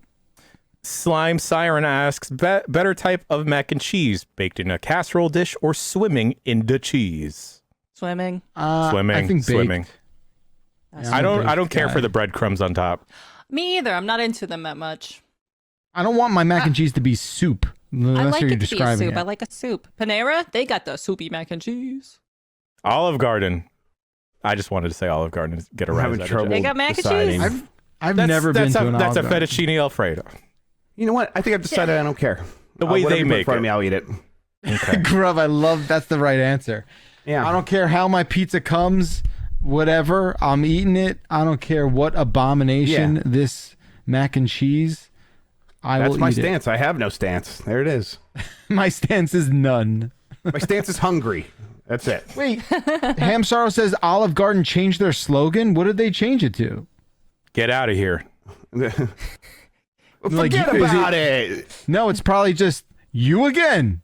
I thought you were dead. Welcome to Olive Garden. All right. Last question What do from you the want? last question from the Discord, and then I'll scan through some questions that got tweeted at us. Always be Eat corgi. shit. Olive Garden. Sorry, I'm just gonna keep yelling them. That's why you're here. What was the last non-video game related thing that got y'all to stand up and shout? the Golden State Warriors winning, a new pinball machine. Thanks, and kiss on the cheek for y'all. The Detroit you. Lions played the Philadelphia Eagles on Sunday, and no, that's fair. That's a fair response. It's okay. I'm forever going to be sad in football forever as well. Yeah, It's cool. Do what I do and don't watch been it. sad forever because of the Lions. They had a really close near comeback, and they actually like threw it in the corner of the end zone, and the receiver actually caught it, and it was like such a surprise that I kind of got up and shouted. So Nice, good for you. That's fun. Like Yeah, when it the was Red nice. Wings Yeah, it was score good. an overtime goal, what do you do? I mean, hockey's way more exciting, but what do you do? I do yell. Yeah. Yes, I really do get up and yell Exactly. almost every time the Red Wings score because it is so exciting. Yeah. It's awesome. I over the weekend leapt and jumped and cheered. I was at a birthday party for like a 6-year-old, and it was one of those like Ninja Warrior birthday parties. If you're not familiar, hell with yeah. kids, that's where we're at now. Can we get with one of birthday those? parties. Yeah, for sure. And you know, they had an obstacle of what's the incline sort of wall where you got to wow. run up it and get to the top. Yeah, I know. Oh, yeah. But the quarter pipe like or a whatever. vert. Yeah. Yeah, like the Yeah. vert It's like ramp. a vert.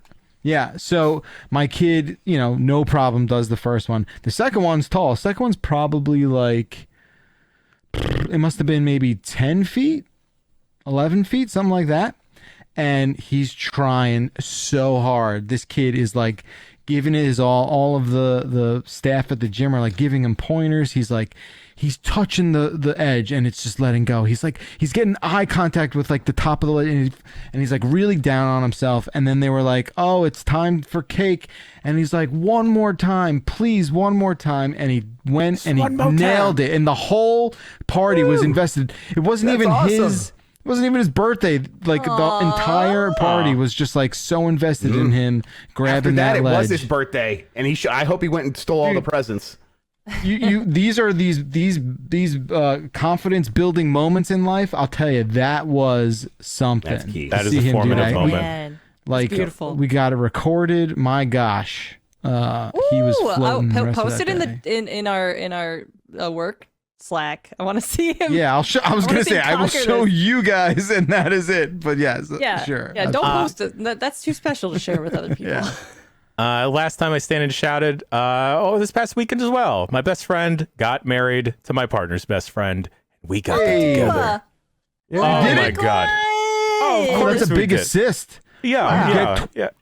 You're entitled Boom, to boom. 20% of the gifts. I think so. Did you like tear the Canadian tuxedo or anything? Or is Oh it okay my when you stood up and God. shouted? It was like three-digit weather. It was in Yosemite, or like 10 minutes away from Yosemite, and we had to wear like a Canadian tux. For folks that don't know, it's a denim jacket and denim just jeans. Why? He's very Guys, much this is into a salvage stylish denim. wedding. Yes, styling and profiling. Boiled denims. Yep. Boy, did I not want to get back into the world of salvage denim, but I think I may be all the way back in. All right. God, they brought him back. I didn't say what I cheered at. What did you cheer at, Jess? What was that? My partner's beepus. No, I Yay! went to partner the only way it goals. If you don't do that for your partner, your What partner's is it? genitalia, you're not Their cool. genitalia. Their Dick. genitalia. You applauded no, for real. genitalia? Yeah, It was a you don't. joke. Oh my God. You don't. That's you're embarrassing yourself, Bacalar. You always got to Yeah. do Yeah. that. And look, it's Tell been it a on while. yourself. No, my cousin got married last month. There you go. That's the story. It's not as good Lovely, as everyone lovely. else's. No, what are you talking about? It's a marriage as well. It's nice. Also, white people will always dance to Shout. Like, if it's played True. anywhere, they will lose their Yeah. fucking shit, including me. It's I in don't my think I've genetics. ever not You just do dated it. to dance to it. Yeah. Jess, I asked this in the Discord, but I need to ask this publicly. Did they play Mr. Brightside, and then did people get really excited? Yes and yes. I don't know where this song came from. I don't know when everybody learned all the lyrics, but all of a sudden it's played at every wedding, and everyone is just like having a religious moment over Mr. Brightside. And I'm just like, hi, it was only a kiss. Now Any I'm Pitbull- calling a Pitbull? cab. What? No Pitbull? I don't think so. It's not a true wedding. Yeah, so a similar instance to that, the DJ played it's kind of like a cover of Memory from Cats, but it's been disco-fied. And then as soon as it went on, like I couldn't control my hips, and then I started dancing along with everyone else, and it was all synchronized and everything. I was like, oh no, I'm in tune with my people now. All right, kick, and then kickball change. Let's go look that way now. What's up, Tita? How you doing? And then like I was just really disappointed that they didn't play Achy Breaky Heart, the second song of Filipino people. Is that like the weirdest song that you've ever heard come on at a wedding, but you're like, fuck yeah? Is that for you? No, I've heard that at so many other weddings. Really? What? It's a Filipino. I did a bad thing this weekend. Disco version of Memory? I'm gonna put in the giant bomb chat. It's actually a banger. It's actually a banger. I don't want to speaking I just of. want to say that Goldfinger got played at my friend's wedding. Superman. Oh, cool. And I freaked the that fuck should out. be a wedding song now. Yeah, It is now in my mind. I think I did a bad thing. Speaking of disco versions of songs, I think I did a bad thing. You know that Steve Winwood song, Valerie, right? They have like a disco version of that. No? It sounds familiar. Sorry, I'm listening to the song. Memory. Yeah, it's 7 minutes, and like, Valerie, count on me, or call on me, Valerie. Oh yeah, call me. Valerie. Yeah, that's got that horny music video. That's all I know about it. It's really good. Anyway, so these people were all dancing to it, and they kept saying like, "This is the Follow Me song. This is the Follow Me song," and I'm just like, and they were like my age, and I'm just like, you guys, it's Valerie. They're like, what? I go, it's a woman's name. It's Valerie. The name of the song is Valerie, and I was like almost mad at them that they had no idea that it was Valerie.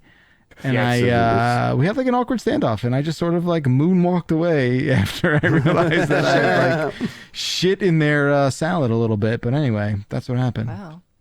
Yeah. All right. Let's quickly, before we end here, go through some questions from Twitter. Hey gang, y'all think that mayo should go on a hot dog? Thanks. Yes? No? You guys What? couldn't hear Say it it. again? I paused the music right as you finished saying that, so it sounded like things got really awkward, but it was just for me, everybody, so don't worry about it. Hey gang, y'all think mayo should go on a hot dog?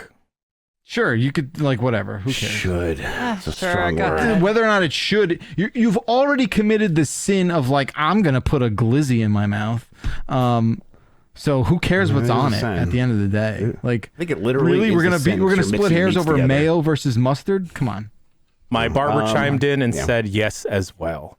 My barber asked, damn it, Jan. All right, apologize. Is the reason Giant Bomb hasn't returned to the office is that y'all are buying a farm? Cat's out of the bag. We bought a farm. We bought a zoo, we bought a actually. farm. We bought a zoo. Yeah, we watched that one movie with Kevin James that is a ripoff of Night at the Museum, but he's at a zoo, and we just thought, wow, Kevin James is so brave. Let's do that Yeah, too. he's an inspiration. When are you playing? Just wait a couple weeks.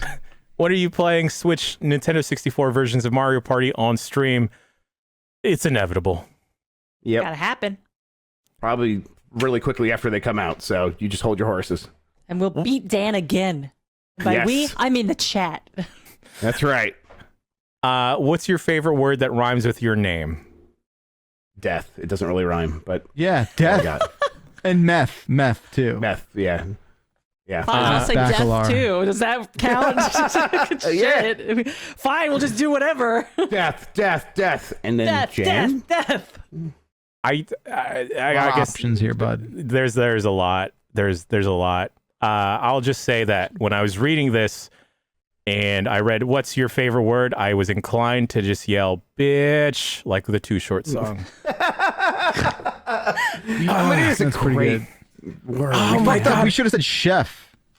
Oh, Yeah, chef, okay, obviously, chef is yeah, good. chef. Yeah. Chef. I am such okay. If you ever want to get a cheap pop from a group of Filipinos that Yeah, look like yeah. they're from the Bay I always Area, want that. just Ooh, okay. Get specific. just play anything from the hyphy era of music, because as soon as I heard Tell Me When to Go start popping on, I was like, I put the stink face on, I started just gigging and everything, and then I was transported back. Jess, we're not taking and fielding any questions But- for what the hyphy music is. But what did you just say? Yeah, I Any didn't of it. understand most of it. What did you The just say? call and response when someone yells gas break, and then I will yell from 20 miles away, dip. What's a cheap pop? Are you giving people soda? What's a it's cheap cheap. laugh. The cheap pop. I at least got that. We Every don't after that I have didn't get. nearly enough time to talk about all of the intricacies here. Just know that "Tell Me When to Go" is the second best song of all time after "I'm in Love with a Stripper." I feel old, and I'm the second to youngest know. person here. Hi, Jan. Long time, first time. Is ketchup a sauce? Yeah. Yes. Yeah. Sure. What else would it possibly be? All right. What the heck is going on with Fable, and how's it progressing? Fuck do we know? Grub, you can answer that, right? Fable I mean, is I- also I- a sauce. Fable's also a sauce. It's a sauce progressing now. slowly out of the tube, the sauce tube. I don't know. We'll Ew. probably hear about it by next E3. I don't know. It seems like it's going to be a big undertaking for Playground. They haven't made one of those before. But there's no reason to assume that means they're not going to be able to do a good job at it. I think they're probably going to do a very good job. But, we'll see. Nice. All right. And the last question of the day goes to Chicken chaser. pumpkin spice. Yay or nay? Yay. It's PSL season now, y'all. I mean, It helps me get into the mood for the fall. It is approaching being chilly enough for me to wear a hoodie. Yeah. And you have Hell yeah, no dude. idea how excited. Let's Oh, man.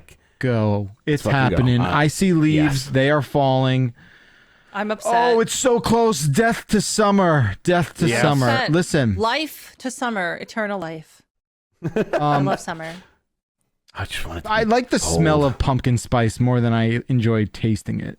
Likewise. So That's fair. Yeah. That's like You know? that. I consider that part of it though, because I'm not ordering a lot of pumpkin spice lattes, but my wife will, and having those around and smelling them, I Smells I alright. appreciate that. Yeah, it does. I love pumpkin pie. If you ever need me to good. to do anything, either It's good. play a hyphy music or offer me a pumpkin pie. Yeah, I'm the same way. You Also, need it. pumpkin pie, definitely the hypey music of desserts, 100%. a cheap pop. Yes, it is definitely. Cheap It will get a cheap pop out of me. Cheap pie think- for a cheap pop. Yeah. the beer situation with pumpkin, I think, is finally taking it a step back now. I think they Yes, They went a they've little too recognized crazy. what they've done. Yes, they've Yeah. gone too Chill far. so you like to see There's that. You like to other see the flavors. recognition. Yeah. Yeah. Exactly. Man, do you know how many fucking beers I had to shotgun this weekend? I'm 30 years old. I shouldn't be had shotgunning to. beers anymore. You but I had to? did. I What had kind of to. beer? Tecate? Miller's, baby. And then 2 Trulies. Oh, Is that a shotgunning Filipino a thing? Truly is like eating a Jolly Rancher fast. Like, Yeah, what are but we then doing like here? I exploded in gas. Yeah, I would afterwards. be burping and farting until I died. I might die. Right, my esophagus would just catch on fire. That being said, hypothetically speaking, if we were all to see each other in like and maybe stream for an extended period of time, maybe I'm going to coerce everyone into shotgunning a beverage with me. I need to go on the we just record and have a say I shot will not instead? be doing that at this theoretical meetup you're talking about. That's happening very Shots soon. instead, I'm just not. Right. regular. I'm not shots. doing that. Come on. Maybe a high noon. Maybe a high noon. Come on. Okay, yeah, we got something. Come on. Shots. Find me Okay, shots. could you Have to wear a chug? poncho. Could you do that? Have you seen that TikTok of that guy chugging the whole sparkling water and trying not to burp? And then he had burped so hard, he freaks out and turns around and hits his head on the garage door. Could you just recreate that shot for shot? Because that would be good too. That's so fucking stupid. Gladly. I can't the watch best that. thing that has ever happened. It's so good. Oh, I mean, man. the whole point of me drinking beer is to like enjoy it. You know, it takes me like an hour to finish one of my beers. I'm not gonna fucking shotgun it, dude. Man, I Well, saw we'll someone. we'll get a beer you don't enjoy. That's the solution. I guess so. I love how like that's the most amazing psychotic thing. It's like this is a product that is made by a company, and you are like, this is so abhorrent that I need to just basically inject it into my body in the quickest way possible. Yo, I Well, saw we're a not TikTok. asking you to butt chug, all right? We were very clear. No butt chugging. Been there before. That kind of meetup. Uh, When are we gonna tell people when this hypothetical Wait meetup. a little bit. I want to advertise. Just let it soak. You know, you got to marinate stuff. Like you got to Can't say brine let stuff. it soak anymore. Because of the Mormons. Sorry, Mormons. You guys ruined. I like where you're going with brining it. I like that, Jay. Exactly. You You know, brine it. There you go. To make a good corned beef, you gotta let pH it like problem. exactly. You know, just gotta let it brine for a bit. If you're making whiskey, you know, you gotta let it age in a barrel. Maybe let it listen to some Metallica really loud while it's aging, and then it'll get fun little qualities and everything. It's the same thing with McDonald's fries. You just let them sit there in your car and then eat them the next day. No, you don't. Sometimes it accidentally happens, all right? And sometimes you drink your partner's day-old coffee that she leaves in the thermos, and she takes the fresh definitely. coffee. That's the concessions you got to make. Just like I got it. I think I got it, Jan. Just like I am choosing to end today's episode of the Giant Bombcast. Thank you, everyone, for tuning in today. I think we had a lot of lovely discussions today. No one got did too. angry at anyone. There's no, No reason to do like. I'm not gonna Good-ass harbor any ill discussions. will. If Good-ass anything, discussions. I'm just getting more excited at potentially seeing folks in person in some capacity. Perhaps maybe the first week of October. Maybe That's all I wanted. for There you go. for like a long day of streaming and maybe hanging out, perhaps doing a big live show, and then asking people in person to scissor me. Yeah, All right. baby. There we go. Jeff Grubb knows what's right. There we go. Yeah. All right. Until next time, everybody, this has been the Giant Bombcast. I guess stay tuned until the Sony talkover comes. Yeah, we might. Yeah. Yeah, Just go maybe put up the thing I'll to wait fire around something the up list. or just like a standby graphic. And until then, I've see. been Janet Choa. He's been Jeff Grubb. She's been Jessup Bryan. And he has been Jeff Bakalar. And we have been the Giant Bombcast. We'll see you next week.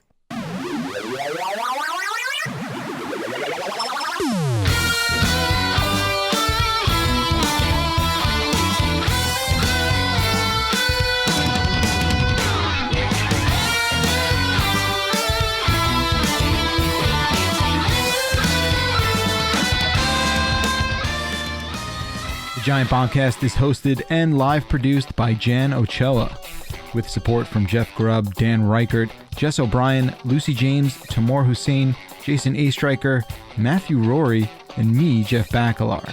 Our theme music is provided by Tom Monda. Our logo is designed by Dave Schopenek, and you can find him online with the handle @DaveSavedTheDay. Justin Vachon is our sweet little art boy.